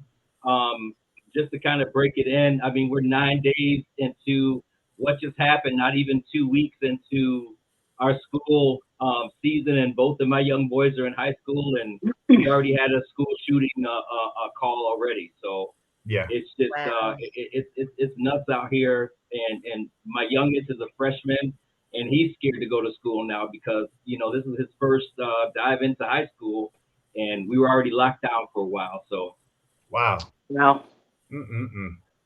Well, sorry to hear that. That's terrible. Y'all said Illinois, and all of a sudden this young fella popped up. Shout out to the big homie. RGG. But I'm gonna hop back in the chat again, guys. Thanks a lot, man. I appreciate your time. Keep up the good work, ladies. Thank you. All right, Mash. Be safe, bro. So listen, man, that's important to know y'all's power. You know what I'm saying? You have impact. And like I said, I wasn't bullshitting when I say I'll be watching. If y'all look at boxes every now and again, you can see that I've been around. I'm just saying. Either way, y'all have an impact, and people really yearn for some some great lessons. You know what I'm saying? And it hits me different because, like I said, I'm from Long Island, and a lot of times people get tired of me talking about it. But to have y'all up here in this conversation, knowing that there is a gun culture that exists Yes. in New York, in Long Island, and I'm set back by that, but I feel accomplished by giving it to the community. Like, listen, here we go, y'all, look, it exists, and I think it's amazing. And to highlight that with some very accomplished people, to me, it's fucking dope. It is. I'm excited. Thank you. That was Yeah. nice to say. Thank you. Appreciate that. Of course. So Frosty, when you was talking about how you had like a juvenile background, and when you went for your CCW, let me tell you the story about me. So you don't feel like you're Alex, alone in this. Alex, you should go to bed now. You should go to bed. So I went to go. We got ours at the same time, right? No. You was like a week or two before me. So I was like, I don't know, Bill. I don't know. They may run my name, and then whole SWAT team are gonna come, or I just did not know. So I'm still waiting. He got his back in like 48 hours. It was like that. And I'm like, damn, a week go by. I was like, Bill, man, we gotta move. They're gonna come looking for me. Like, you got commissary money, like. Got some old. I was unpaid like shit. so scared because here in Georgia, it's like you fill out the paperwork and then you go and do your fingerprints at the jail. And I was like, yo, this is a whole setup. They setting me up, Bill. Hey, That's funny. So when they called me, they was just like, hey, you can come get yours a month later. I was like, it wasn't that long. It was like 2 weeks. it was a little longer than that. Either way, I was like, can my husband come and get it?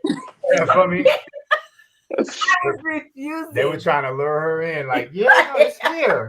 We wrapped it up in gold. It's nice. I was like, he'll show his ID and everything, but he'll be there. Tactical skill unit defense. Young brother, how you doing? Going on, brother? How you feel? All right? Man, I'm at work. I ain't doing that. I hear you. They hiring? I heard you right. They firing. You don't want that job. They firing. They ain't hiring. Skilly worked for one time. It's gonna be all right.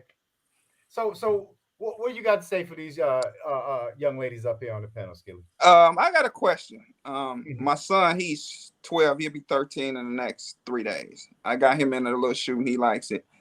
So I asked my daughter. My daughter just turned 10 in 10. Go ahead. June. So I asked her, did she want to go shoot guns with me? My daughter's nowhere near interested in the gun thing. I don't think she's ever going to be into it, but I have taught her just the basic safety of a firearm. That's my main thing with her and my son. Anytime you pick up a gun or whatnot, even with my son, I give him my gun loaded. I tell him, what's the first thing you're supposed to do?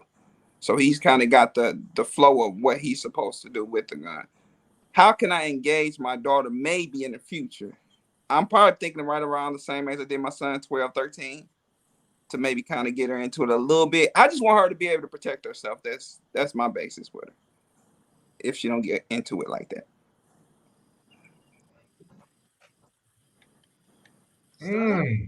Start with something you go. simple.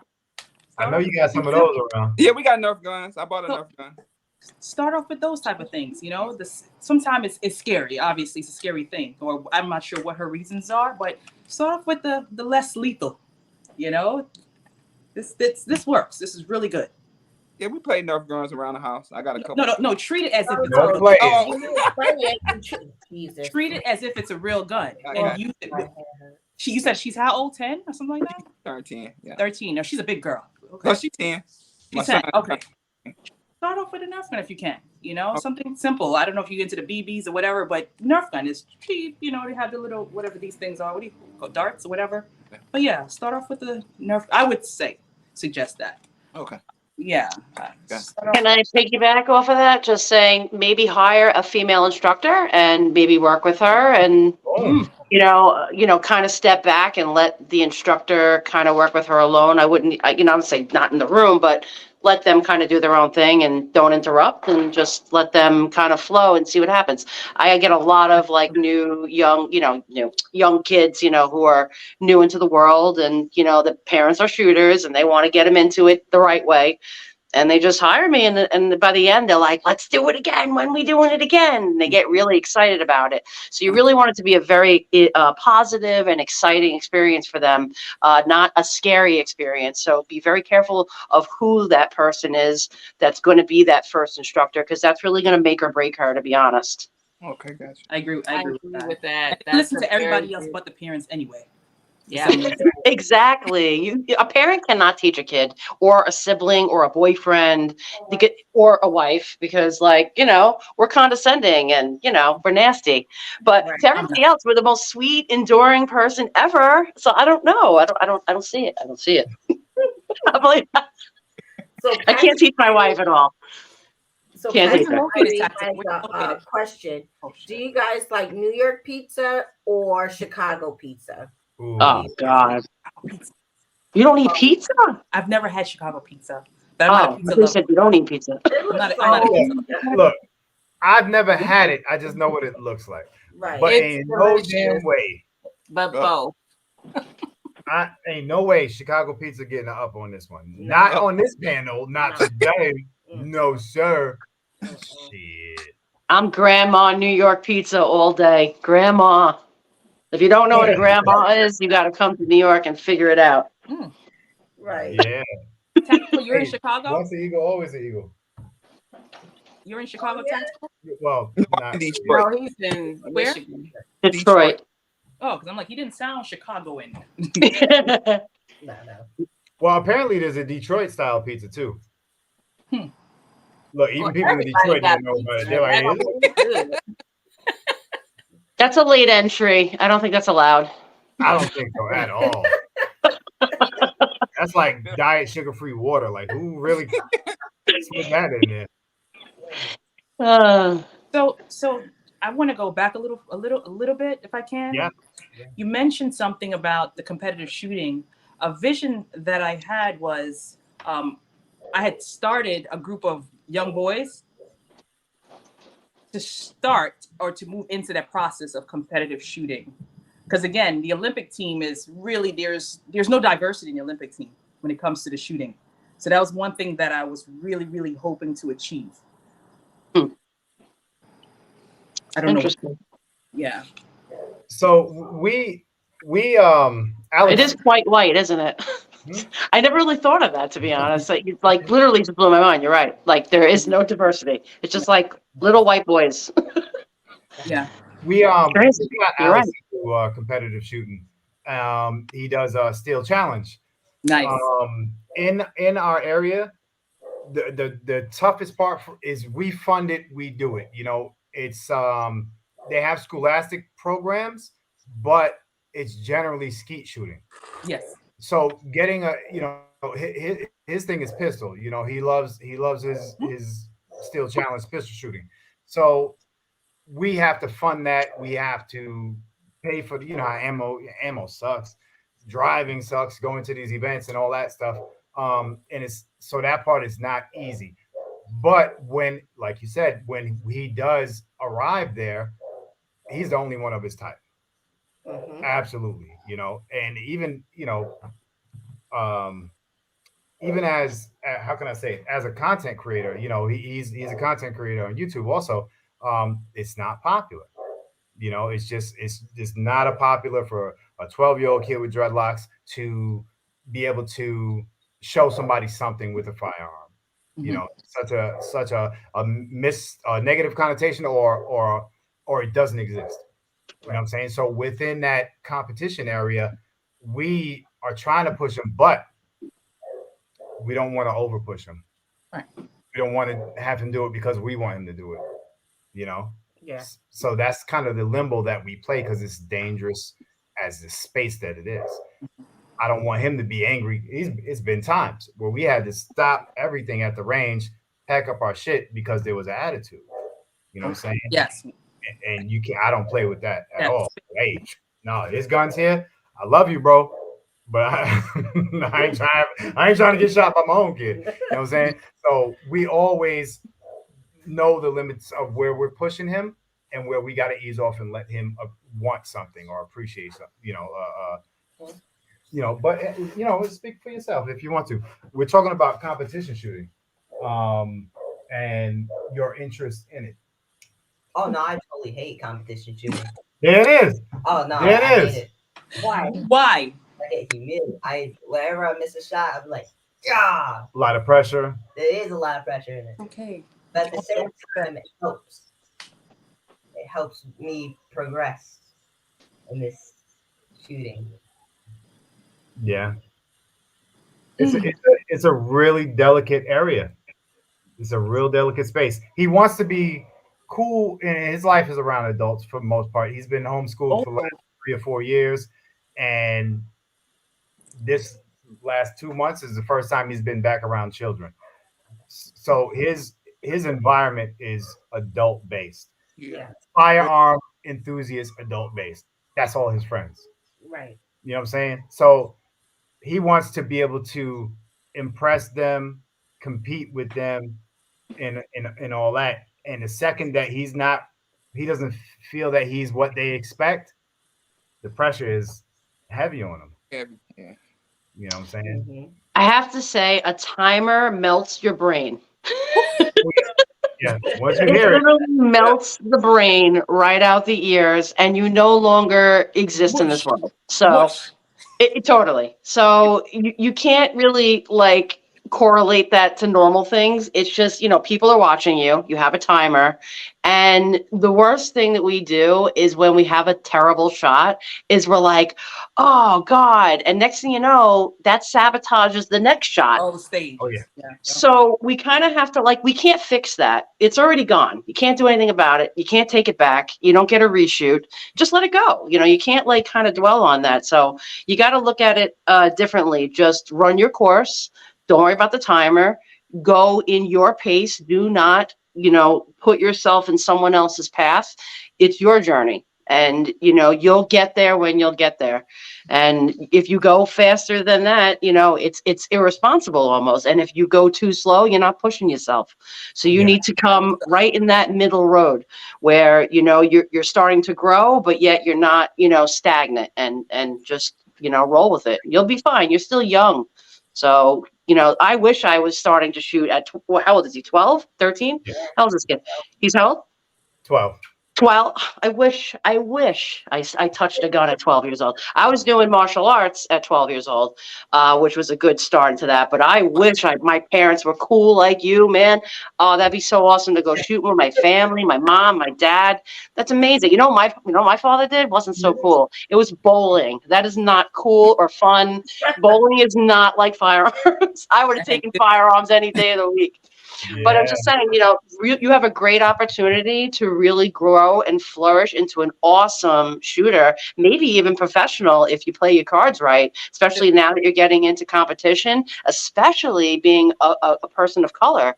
We like Frosty was saying, we need people like that. So they're going to see someone like you I think you have dreads. I can't tell from that far away, but it looks like you have dreads or something. Yeah, there you go. You got dreads.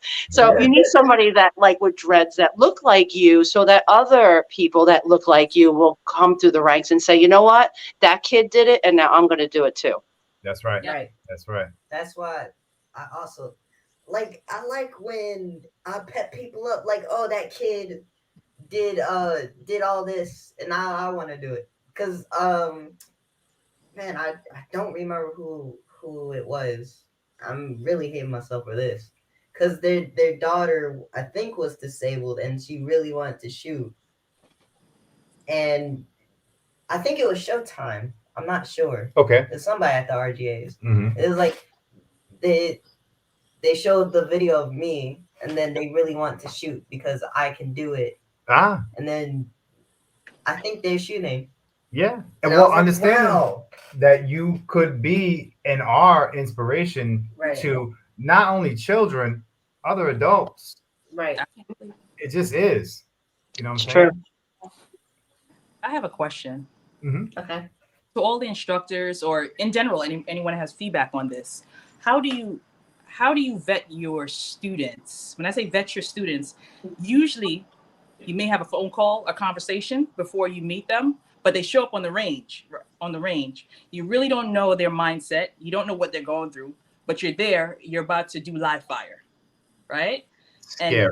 And so my thought is, I stay with my firearm on a range, with one hot one. You understand? Yeah. Absolutely. And I'm not doing it because it's like, you never know people's mindset or who's coming in. So I guess but how do you vet? It's not like you're running backgrounds. And even if you ran a background, you can't run mental status at that moment, right? So how do you, anyone, how do you vet your students? They come from all walks of life. What I normally do is first of all, no one touches a gun. I normally do like 2 hours in the beginning, obviously vetted on the phone and all that stuff, but nobody touches a gun for at least an hour after going through a ton of safety debriefing, how the gun works, taking it apart, doing dry fire, putting the laser in, all that stuff. And if they are not safe with all that, they are no way in hell touching a gun. So they have to at least pass through like an hour of paying attention to me, being alert, not looking like you're high on drugs or on alcohol, or that you smell like, last night's whatever that you did, and that you're present and that you're focused, because this is serious stuff. This isn't tennis. This is extreme, and people get hurt, very easily. I've seen pictures of instructors with students and their thumbs are in the back where the slide's about to bite them, and that's what they use to promote on social media. And it's like, how could you do that? Like, how could you literally promote that picture out of all pictures on the internet that you could have picked? You pick that one, and it's dangerous, and it's like, it's a combination, of a bad student, bad instructor, and then there you go. So I literally, I speak to my students, I follow up with them, I give them game plans, and I'm always available to them. Our session doesn't end in 2 hours. I start a relationship with these people. I'm on call for them basically 24/7 for any questions or any concerns that they may have, because it's ever changing, especially here in New York, and they always want to be transparent. And that's something that we have to stay abreast, especially being a Long Island instructor. It's really serious here, and it's, you make one wrong step. I've heard instructors getting arrested. I've heard students getting arrested just because they don't have the proper whatevers, and people losing businesses over it. It's absolutely insane here. Yeah. So, you really do have to watch your ass. This is what insurance is for. And, like I said, I've been in business for 5 years, 100% safety record, thankfully. I'm very, very careful. All of my range safety officers, I do large groups. They are all certified under me, and also instructors. So we all are like a well-oiled machine. When we do large groups, like, Frosty works at the same place I do at Nassau, and there's, 5 shooting points there, and at every point I will have a range safety officer and an extra one, which is myself as chief. So I oversee all the 5 bays. I am not stuck in a bay, what I'm saying? I'm overseeing, and that really helps keep everybody safe and in line and on point, because all it takes is 2 seconds of someone turning around or doing something stupid. I see people who do RSO, range safety officer, and they're 6, 7, 8 feet behind people. You can't be that far away as a range safety officer. If that person turns around, it's over. People can get hurt. You got to be on them. So it's so much more than vetting. It's everything. It's really a fine wine and a fine process, I guess you could say. Yeah. Right. I hear that. So enlighten me. When you guys choose a firearm, are there certain criteria for you? Say right now the gun that is your favorite gun might be on your wish list, or you might already done bought the thing. What is doing it for you in the gun world? What is like, damn, I gotta get that thing? So I'm gonna start. I want to say the firearm that I want back into my collection is the X5 Legion. Oh, X5 Legion. Legion. Wait. And that gun's mine. Frosty, go ahead, shoot. So, my bad. I'm just playing. So I just recently got the one I really wanted, Mm. the Staccato XL. Oh, Jesus. You know what? First of all, I don't like when people come on my show trying to just grab all the attention and stuff. We're just gonna not even have all that. But watch your mouth. I'm like, where the hell did you just go? Yeah. She all bougie with her staccato. All right. But All the right. next one XL. is the Benelli M4. I definitely want the Benelli. Yeah. Well, let me tell you, the Staccato XL, Staccato Wednesday at SHOT Show, I couldn't let it go. I couldn't let this thing go. Now, I love 2011s all through and through for the most part. And I shot every Staccato that Staccato makes. And I got to that XL and I said, this is it. This thing is Competition. dope. It's beautiful. I love that. I'm into, I like long guns. I like a 6-inch 2011 or a 1911 or whatever. So yeah, that's a good choice. But you got it already. I said I had some damn nerve tomorrow. You could come here and shoot my gun. Man, shit. Guns to myself. Better bring that staccato. Bring that Bring thing. some ammo. Right. That's funny. That's great. You're right. You're right. Yes, that's right. He reminded me that we are budget gun people. Sorry, Lisa. Wow. That's funny. The Staccato I'm a is a little budget gun pricey. girl. I'm a budget Yeah. gun girl for sure. So my favorite, my carry every day that I love to death is the Walther PDPF, that new Ooh. one that came out for females. Oh, Yeah, dude, that's that is the a sweet ride for what is it, like 650, 700? So, not too bougie like the Frosty, but one. Hey, but It's a it's like Walther. middle ground. It's like the Civic, it's respected. It's respected. you lower the Civic, you'll be fine. Put a system got- in it, tint the windows, you'll be fine. There's people in here that would pick a PDP over a Staccato, and they just love the versatility of it. The PDP, I'm not going to give everybody's opinion, and I don't own a PDP, but apparently the PDP is replacing the Glock 17. Really? Yeah, As a duty carry. as like the wanted carry. Canik really came in and started smacking the game around, but PDP is one of the few firearms that made a really staying difference, and it's the talk of the town. It is. The PDP-F series is the one that's made for females in particular. And what the biggest deal is from the back strap to the trigger pull is very short. So that women with short fingers can get around to that trigger, because mostly on, like say on Glocks, they can't reach that trigger properly, and that really throws off their shot. But I have seen PDPFs not fit a lot of women as well, because it's not like a one size fit all. Right. I must say that this is like a fingerprint. It's not like Oprah, you get a shotgun and you get, it doesn't work like that. It depends on your hand size, your grip, your finger length, do you have carpal tunnel? Are you missing a digit? I mean, all this stuff matters. And, it's just not a one size fit all thing. So mostly when I work with women, I'll go to the gun store with them. Besides they work with my guns, I got all the modern carries out there that they can try with me is fine. But when they're ready to go and like pull the trigger, I'll go to the store with them and physically fit the gun in their hands and, do certain things like, can you rack the slide? Can you drop out the mag? How does it feel in your hands? How does the sights look? And all that fun stuff, because that's important too. Getting a good first gun, although, that's usually entry level, and you're like, after that, it's like, put it in the vein, you become like an addict and you just want more, Exactly. But that first one is like their baby, and they women specifically do a lot of research. They're not like men, men are like, oh, I gotta go out, I gotta get it. Women are like, they really do their research. And like Frosty was saying before, she has a lot of clientele that are men, and I do as well. Funny as it may be, I have a ton of men that want to train from me. I think it's hysterical. Not only am I just a female, I'm a lesbian female. So it's like the funniest thing, like, why would you want me to train you? But they do. And then I know what. And I know why.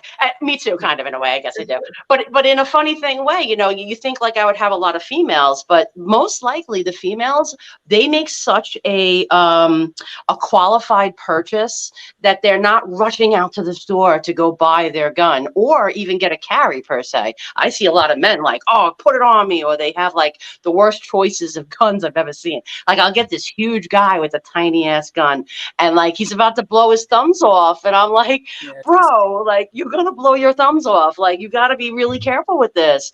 And meanwhile, he can hide like an AK in his pants. I'm like, you can hide anything under there, competition well and everything.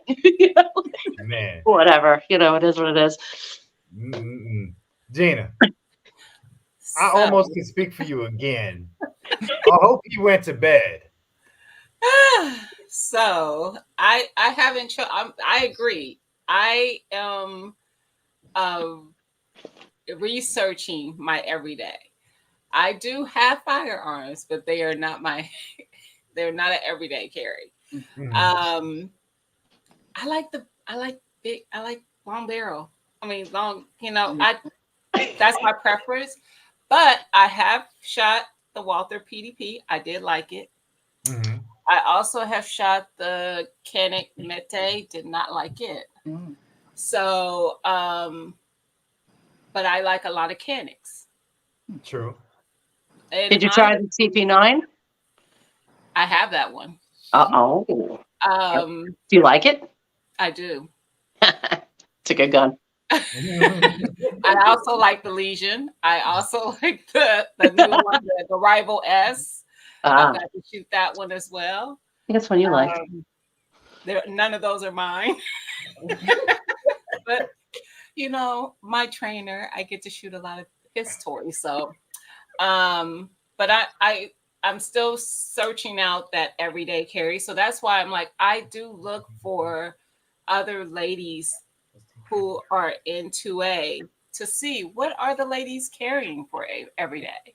What is the preference? Why is that your preference? What do you like about it?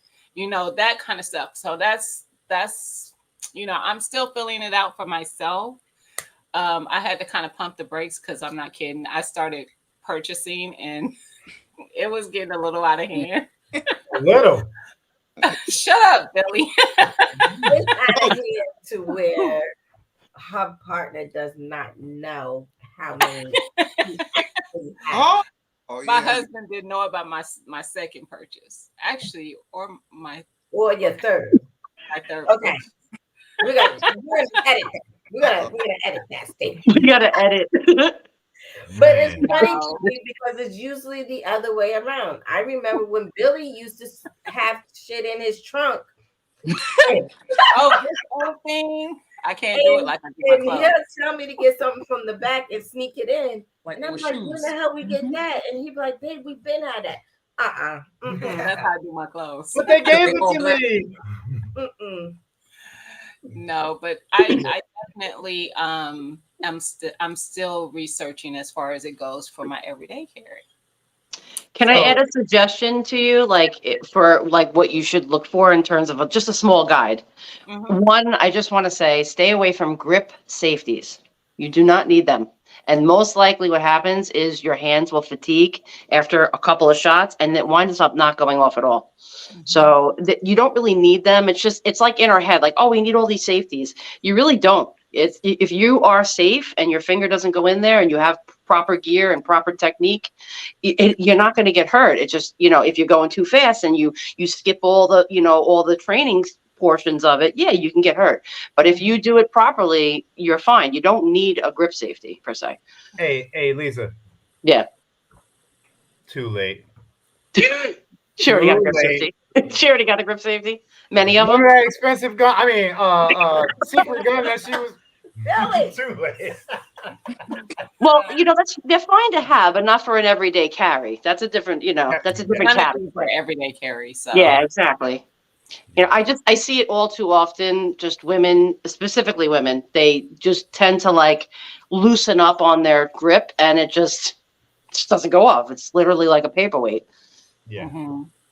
That's not something I would rely my life on. So just, you don't really need them. if you want an external safety, that's up to you. But I honestly, another thing I frown against, because if you don't train taking it off and putting it back on when you're coming in and out of your holster, you're not going to remember to do it. And also, after about 150 beats per minute per se, you're not really going to feel that button. It's just going to completely disappear. Your tactile responses are garbage at that point. So when you're dealing with stress, which a lot of people don't train in, they train in a well-lit, controlled environment that it's 180 degree safe space, when we actually live in a 360 degree dynamic environment. A little hard to, compare the two, and especially when your heart rate is normal. If you have an elevated heart rate, and you train that way, I like to tell my students, train how you want to fight. Because if you're just doing weird stuff and just kind of going with the Joneses, it doesn't really make sense. And that's where, I love competition, but I don't like competition sometimes, because I feel like it makes people go to a certain things that they wouldn't do in a tactical environment. They would only do it in a competition environment, and that could maybe mean the difference between life and death. Who knows? You know what I mean? And I like to train more practically than more towards the competition side. It's just always how I've ever been. And nothing to bag against it. I just feel like sometimes, they don't let you pull from inside the waistband. It'll be an outside the waistband thing, or if they do, they don't really comp you points for that or time. And it's that doesn't make any sense. I'm coming from inside my waistband. These people are coming from an outside duty rig. It doesn't even make sense. Or you get people that come in with an inside the waistband to a class, and they'll switch to an outside the waistband. And when they leave, they go back to an inside the waistband. Does that make any sense? Yeah. You should be training how you fight, right? Right. It is what it is. Fat Guy with Guns, what's up, brother? What's up, everybody? How y'all doing? What's up? I had to come in and say what's up to the ladies, all this New York excellence. I had to come in and say what's up. The peoples is up here. I had to come and say what's good. What's good? I want to see more videos from you. I subscribe to your channel on on YouTube, so I expect to see more. Stay frosty. I'm already follow you on Instagram, and I want to see more videos from YouTube. I want to see you on YouTube. I just wanted to come and, like I say, all this New York excellence, I could not show up. Queens had to show up in the building too, So I just want to say, Zach, I love your content. I want to see more videos from you. I stay on his case too. Hey, man. I tell you, there's Lisa, I think possibly you've been here also, but Foster, the range in Freeport, when I saw you, the video is an outdoor range. It's fucking like a garden. It's beautiful. I said, Zach, you got to see this shit. He said, where's that? I said, Long Island. You get the fuck out of here. Where? I said, Freeport. He said, shit. I didn't know that existed. Ever. I said, man, they got what's going on out there. Membership only. I see. Ricardo's and better. We up in here. All right, so when I come back to New York, I'm gonna be looking to go somewhere and go shooting when I'm back in that neck of the wood. I don't know how that works there. I don't know. Growing up being a native New Yorker, all I ever knew was you can't have no guns in New York City. You get a shotgun or something, you go down to 1PP and register it, stuff like that. Handguns was a no-no. So the fact that I know that's going on there, some of my family still live in New York. I can go to somewhere and go shooting. I can't carry while I'm there, which kind of sucks. I don't like that. But, I still want to go and be able to, plant some freedom seeds while I'm in the Big Apple, Well, you can come to Long Island if you can't go to New York City. Frosty will hook you up, I'm sure. Go right to Long Island, and you could shoot not say anything you want, but mostly anything you want. Yeah, I'm right next to where I'm from in Queens. I'm right next to Long Island. I can step over the line and I'm in Elmont. So I'm I'm from Cambridge Heights. Yeah. You from Cambridge Heights where? 209 115 Ave. I'm from 116 and 196. Originally from 113 and 205. Mm-hmm. So all same neck of the woods. Mm-hmm. Man, ain't that beautiful? Mm-hmm. And Frosty, if you take him out to Calverton, you can go right out to the Wild Wild West. Hey, Shit, that's a drive and a half. That was on the other side of the world. Yeah, It that's- is, but they look the other way. Yeah. You know what I'm saying? Oh, Okay. I might hear some wild turkey running around there too. Yeah, and they don't gobble either. Man, I'm a funny white girl, ain't I? I know. I know. I Put it in my know. book. I know my stance. I know where I lie. It's all good. Put it in my book. Man, I tell you though, folks, listen, we had an amazing conversation tonight. Amazing people to hang out with tonight, man. I can't tell you how much. Wait, you're not closing down the show. Oh, Yo, you're not the only one up here. What you How talking about? I don't have another question? go ahead, question It's away. ladies' night, man. It's ladies' night. You up here? What you doing?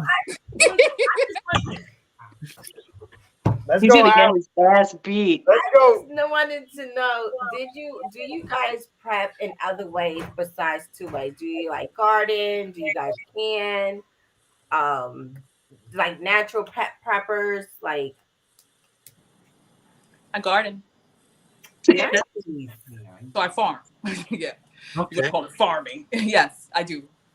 I farm. also, yes, I garden as well, and I do Brazilian Jiu-Jitsu as my hobby. That's what I've been trying to get back into. It's rough. and I park as well. You know, bathtubs. And I am a full-fledged prepper. I do it all. I garden, I can, I prep in all kinds of ways.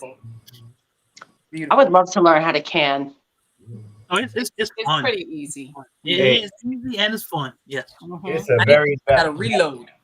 I'm scared it's gonna like explode on me though. It's not. It's not gonna explode? No. It's scary as shit. I'm like, I suggest you start off with a single stage press and do everything one step at a time. That's how I started. So you know, so you don't get things messed up nice and easy. So you learn the process. Then you move on to a progressive press because then I have- you know the process. Yeah. Mhm. just haven't done anything with it. The primers, the costs, and all. I'm like, oh Lord, have mercy. It's actually once you start, 'cause I started out loading for my rifles, so I made my own load so I can for my 308. That's what got me into it. Oh, And I started fooling around with that. So I figured out what was the right setup for that and what, the harmonics of your barrel and what it liked and everything. And I came up with my own little, my own little secret recipe that I got going. It's fun. Once you get into it, it's fun. I ain't past algebra, so I don't know if I want to do all that. You don't need no algebra. All you need to know is trial and error. Keep going. But that's a problem. That's- We don't want no errors. I ain't trying to arrow with no damn bullets. Fuck that. I mean, you just stand next to me. As long as nothing blows up, you're good. That's why I say you do a single stage at first. So you got to measure your powder. You make sure you're not putting too much, not double charging, all of that stuff. You can learn your process. That's the best way to do it. Yeah. Look.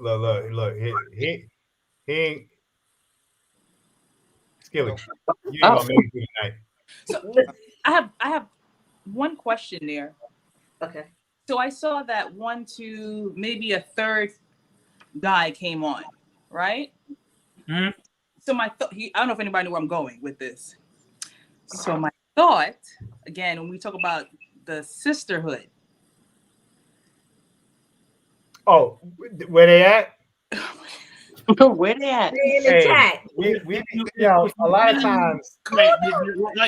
They'll be in the chat. So I can remember times when we first started doing this live stuff all the time, but we'd only have one female in the chat. That's it. And over the years, it's been growing. It just takes been time. really And growing.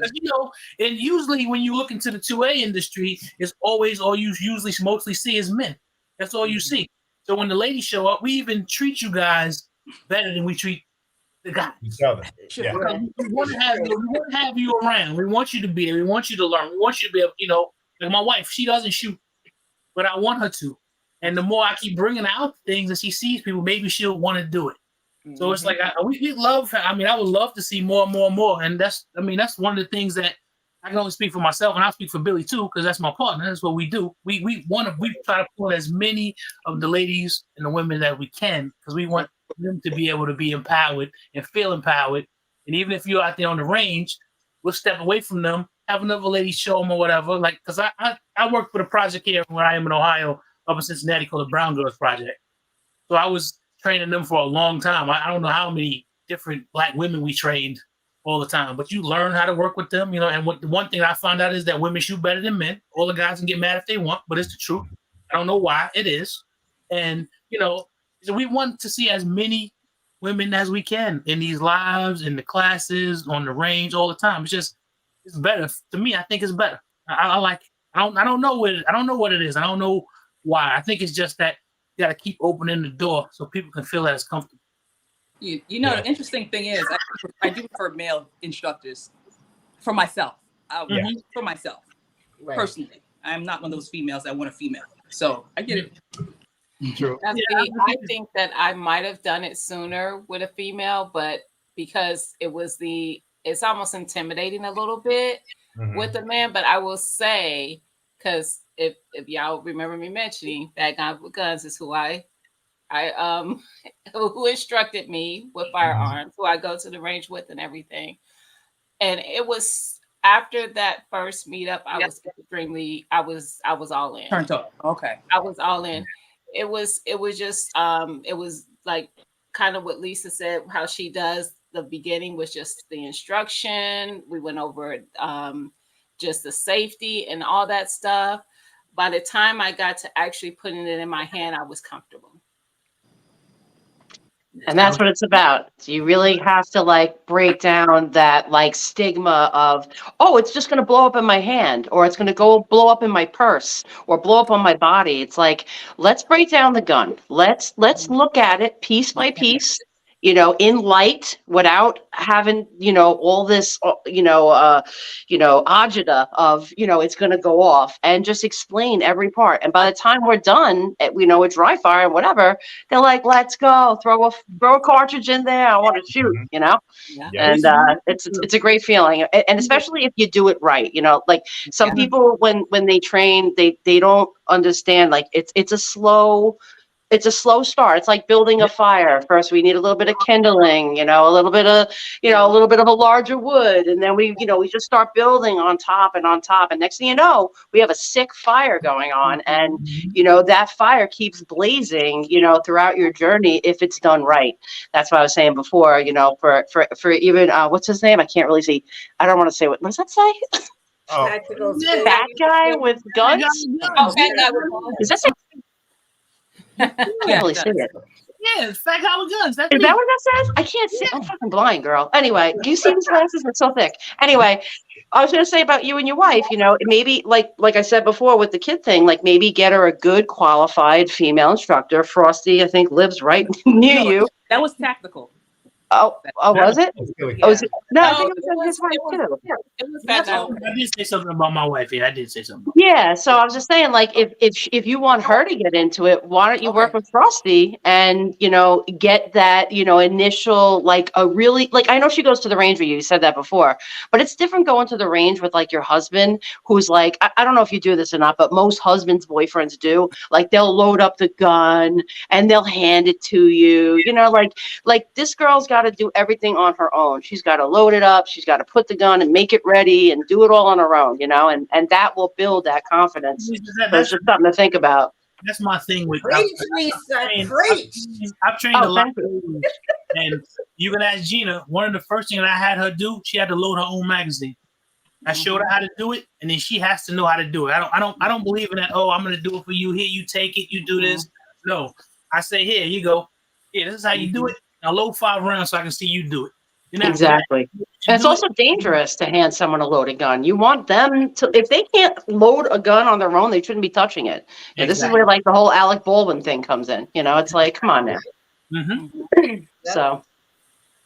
Yeah, Billy, I need my space. You all up in my, Get out my space. Man. He gotta make sure how much ammo you using, Erica. He counting. Billy, 5 at a time. That's right. That's all you need. 5 rounds. Boom, boom, boom. Come back, see me.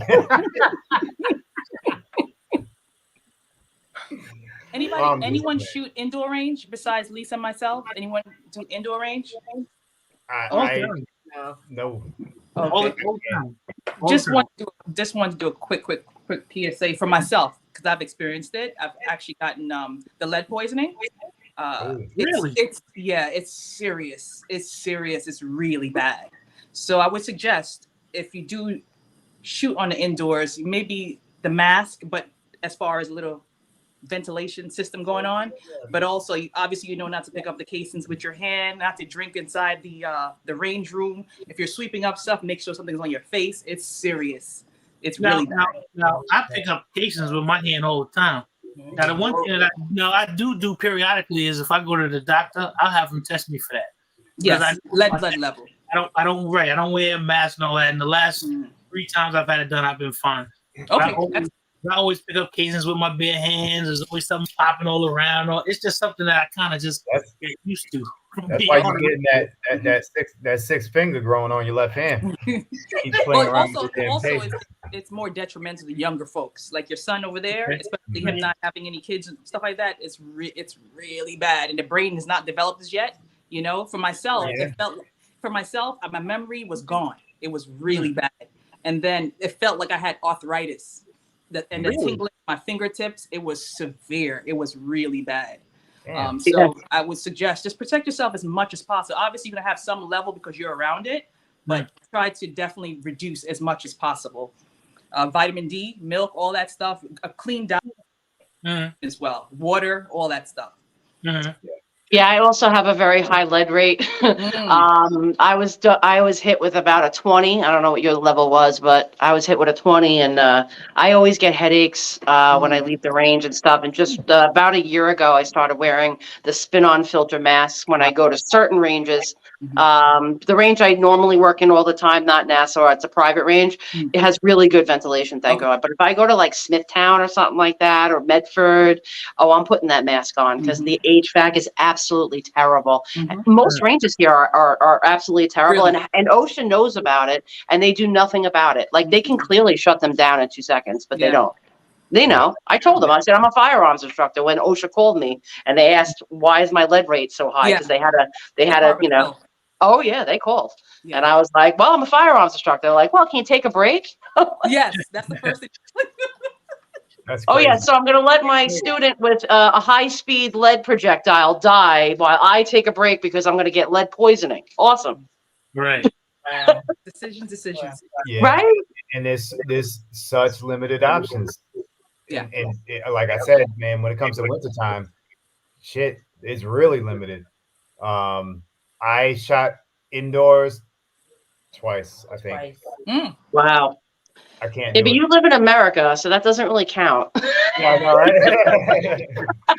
Hey, listen, both of you, if y'all seen the range, our home range, if y'all experienced it, you might start looking at the property. It's beautiful. It's crazy. It's a golf course. Yeah, it's beautiful. Yeah. Wow. Man. Lucky you. Yeah.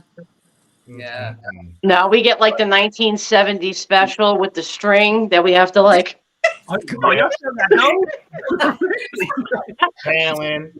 Little clips, you know, a little clip for your paper, you know. That they shoot off the whole time. That they shoot off, yes. And then you have to scurry and try to find others somewhere else. It's fun. Yeah. Wow. That's what we have. We got to work with it. I put extra in my bag. They can raise the price, Lisa. It's pretty decent. Yeah. You know, I had to yell at Scott to get us some lead off in the women's bathroom. Yeah. I was like, you know, there are women shooters here now. And he's like, I said, can you buy another bottle? He's like, I can't buy another bottle. I said, all right, how about get an empty bottle and put some in there? So that he did. I had to fight for our right for having lead off in the women's bathroom. That was me. That was me. Yeah. It works out. What's the cost of an hour on the range there in New York? Like alone or with an instructor? Just if you go by yourself and you can shoot, what's the cost of an hour?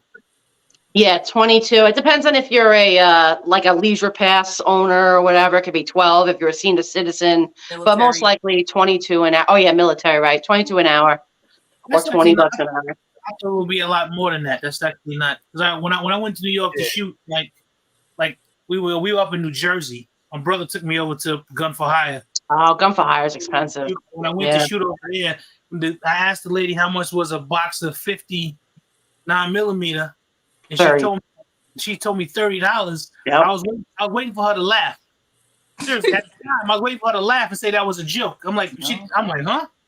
It was yeah. It was no. It's crazy. You're He paying for was dead on experience. serious. You're paying for an experience up there. Yeah, I mean, now when I can go home, I can get a box for $10.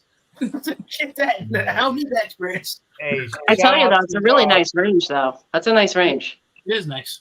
Shout Yeah. out to Georgia WMA ranges, $15 a year. Whoa. A year. And then Ohio ranges $26 a year. And you ain't saying nothing. It ain't that bad. Y'all ranges don't be raggedy though. No, they A don't be year? over the Spring Valley. They're not raggedy. Our ranges are not raggedy. You know what you talking about? He tried it. I'm just kidding. I'm Hey. shocked. Yeah, for a whole year, $26 for a whole year. I'm literally like shocked. A year. Like what? Mm-hmm. Yeah. ODNR, $26. That's it. Wow. You got, you Is heard that what it's like to live in America? Shit. Yeah, it is. As soon as I'm telling you, cross that Verrazano, shit changes. Exactly. That's right. But is it 24 hours though? No, it's not. Okay. Freeport Wait, is wait. 24 hours and you go where you want to go. I wish it was 24 hours. Ain't no 24-hour range that I know about here, because if it was, like, you probably wouldn't be talking to me right now. I'd be somewhere on the range shooting. Freeport is 24 hours. The 24-hour, there's a way to get the 24-hour. Right. You can do the range, and then you have to go into the hunting The hunting areas or whatever, which is the same shit. You know what I'm saying? side. So, Steps so you over. can go to the range, train all day, and then go get some deer or whatever the hell you want to shoot out there and bring it home. Yeah. Either way, man, I'm just teasing, man, because if you're doing it, if you're training, regardless of what it costs, man, you're doing the best thing with your time, man, and your money is getting that time behind that trigger. You know what I'm saying? Regardless of how you're getting it.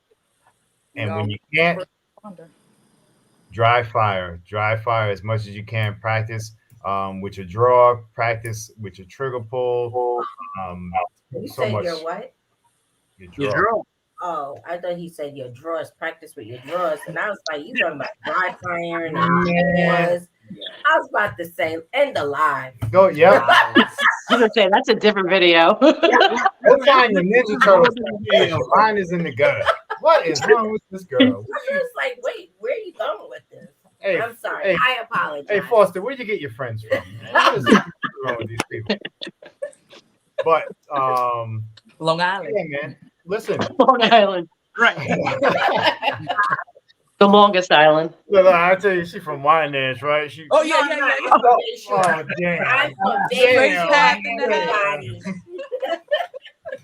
That's my neighbor. Man. Oh, that's great. Listen, man, I'm. Am I allowed to? Yes, you can. You do gotta it go now. to school in the morning. You gotta go to Oh, work. I have nothing to do, but go ahead.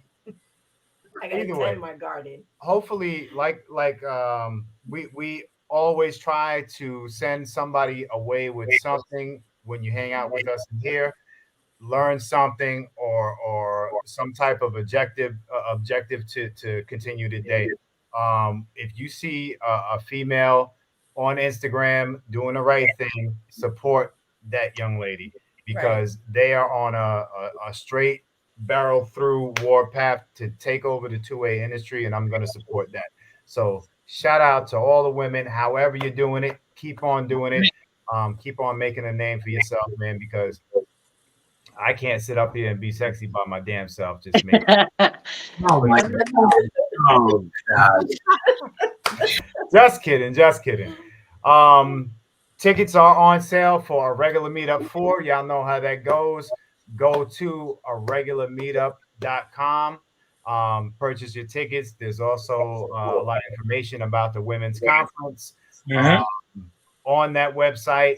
And go over there for a read, man. And don't forget, if you did buy tickets already, register for the conference. If your friends, family, aunties, cousins, wives, grandmas, register them too, because I'm sure they're gonna have an enlightening time, a good time with women of all different shades and ages and everything. So it's a dope event.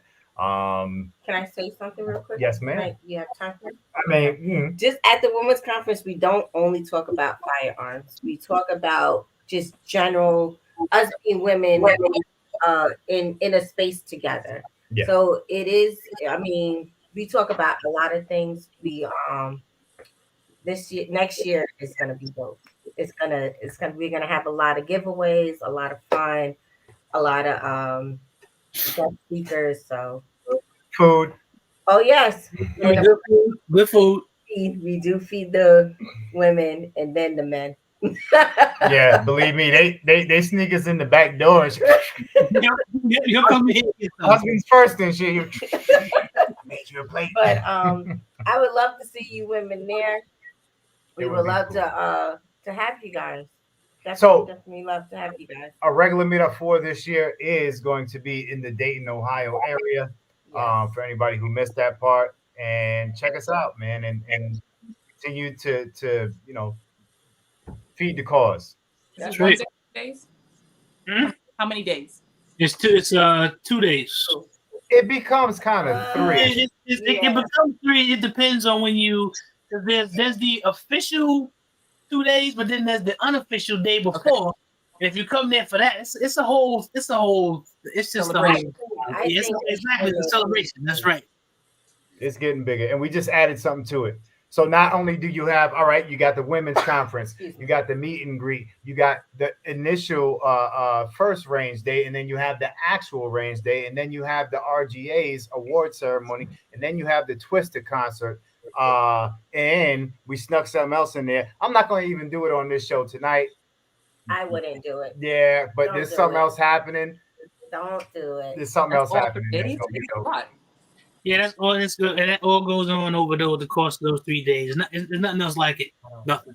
And you can't really describe it unless you are there amongst the people.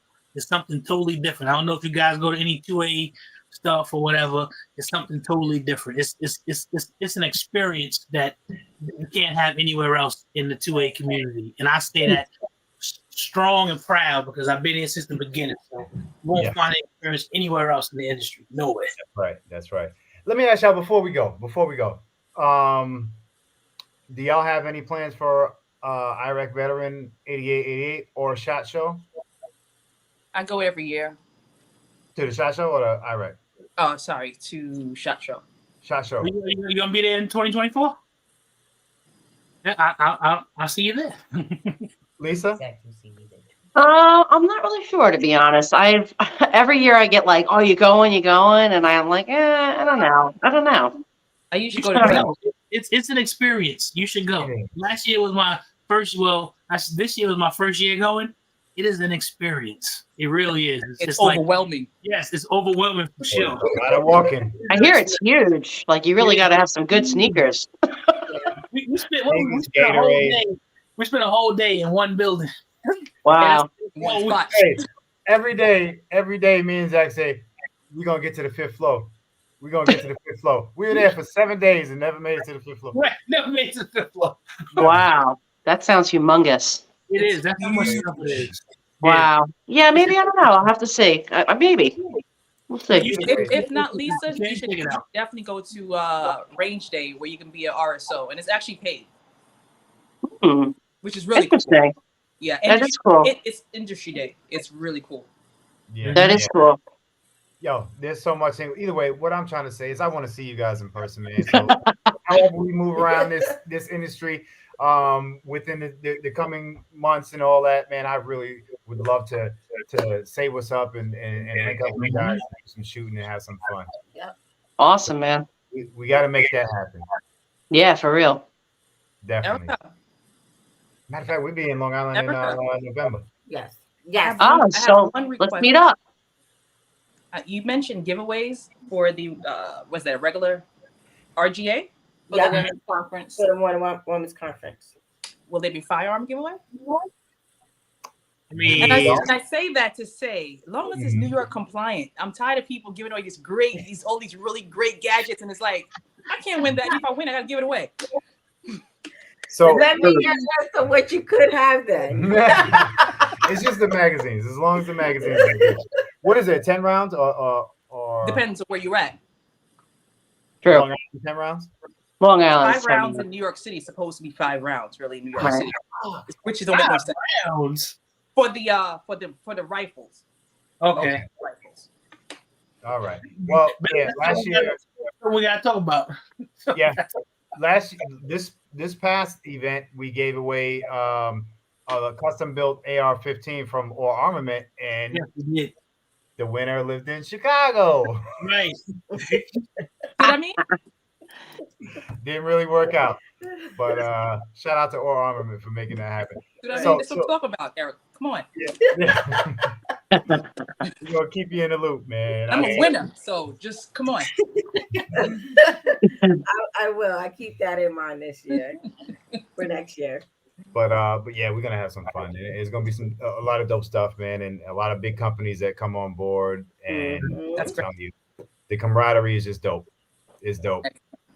All right. Anybody got anything else? No, I'm not gonna cut you off this time. You sure? Yeah, I'm sure. I gotta take the dogs out. Your son Y'all have- enjoy the evening, huh? Your son doesn't have any closing remarks? You have any closing remarks? No. You know who you missed in the chat, right? I know. Mama said I couldn't do it. We was in the middle of conversation. That's why. Damn. Shout out to my boy Tech Tech Money. Nailed it. And shout out to Nailed New York it. City. You know. Oh That's yes, right. yes. Shout out New York City. That's right. I know that Giants hat right now probably weighing kind of heavy on your head, though, my young brother. You should be wearing it backwards. You should be wearing it backwards. Oh, Hey, my listen, God, that was um, heartbreaking. It was. We're gonna get up out of here before we do. Really? Anybody is in the Atlanta area, down in Villa Rica, Georgia. OG $2. Hit him up on Instagram. He has a shooting queue coming up, and if I'm right, the tickets are $80, and all you can eat and all that good stuff. He'll be shooting for about 5 hours or so, and then eating it up for the rest of the night. That's coming up on the 16th. This Saturday coming up. Yep. Atlanta area, get with them, be there, or be Everything's square. Atlanta. Man, Atlanta. It's gonna be a good time. It's gonna be a good time. Mm-mm-mm. Yeah. But Al, you want to close us out? Don't be I shy. don't Come want on. to close this You down. thank everybody for coming out and hanging out with you. Thank you. Thank you everybody for coming here. Thank you to all the women, to all the mamas and everybody. Mamas and the papas. Even the fur mamas. Right. Even the fur And fur mom. mamas. Right. Thank you. Okay. Yeah. Y'all enjoy the night. Be safe. Thank you for hanging out I'm with not us. good at We'll this. see Thank y'all. you. Thank you for having us. Appreciate you.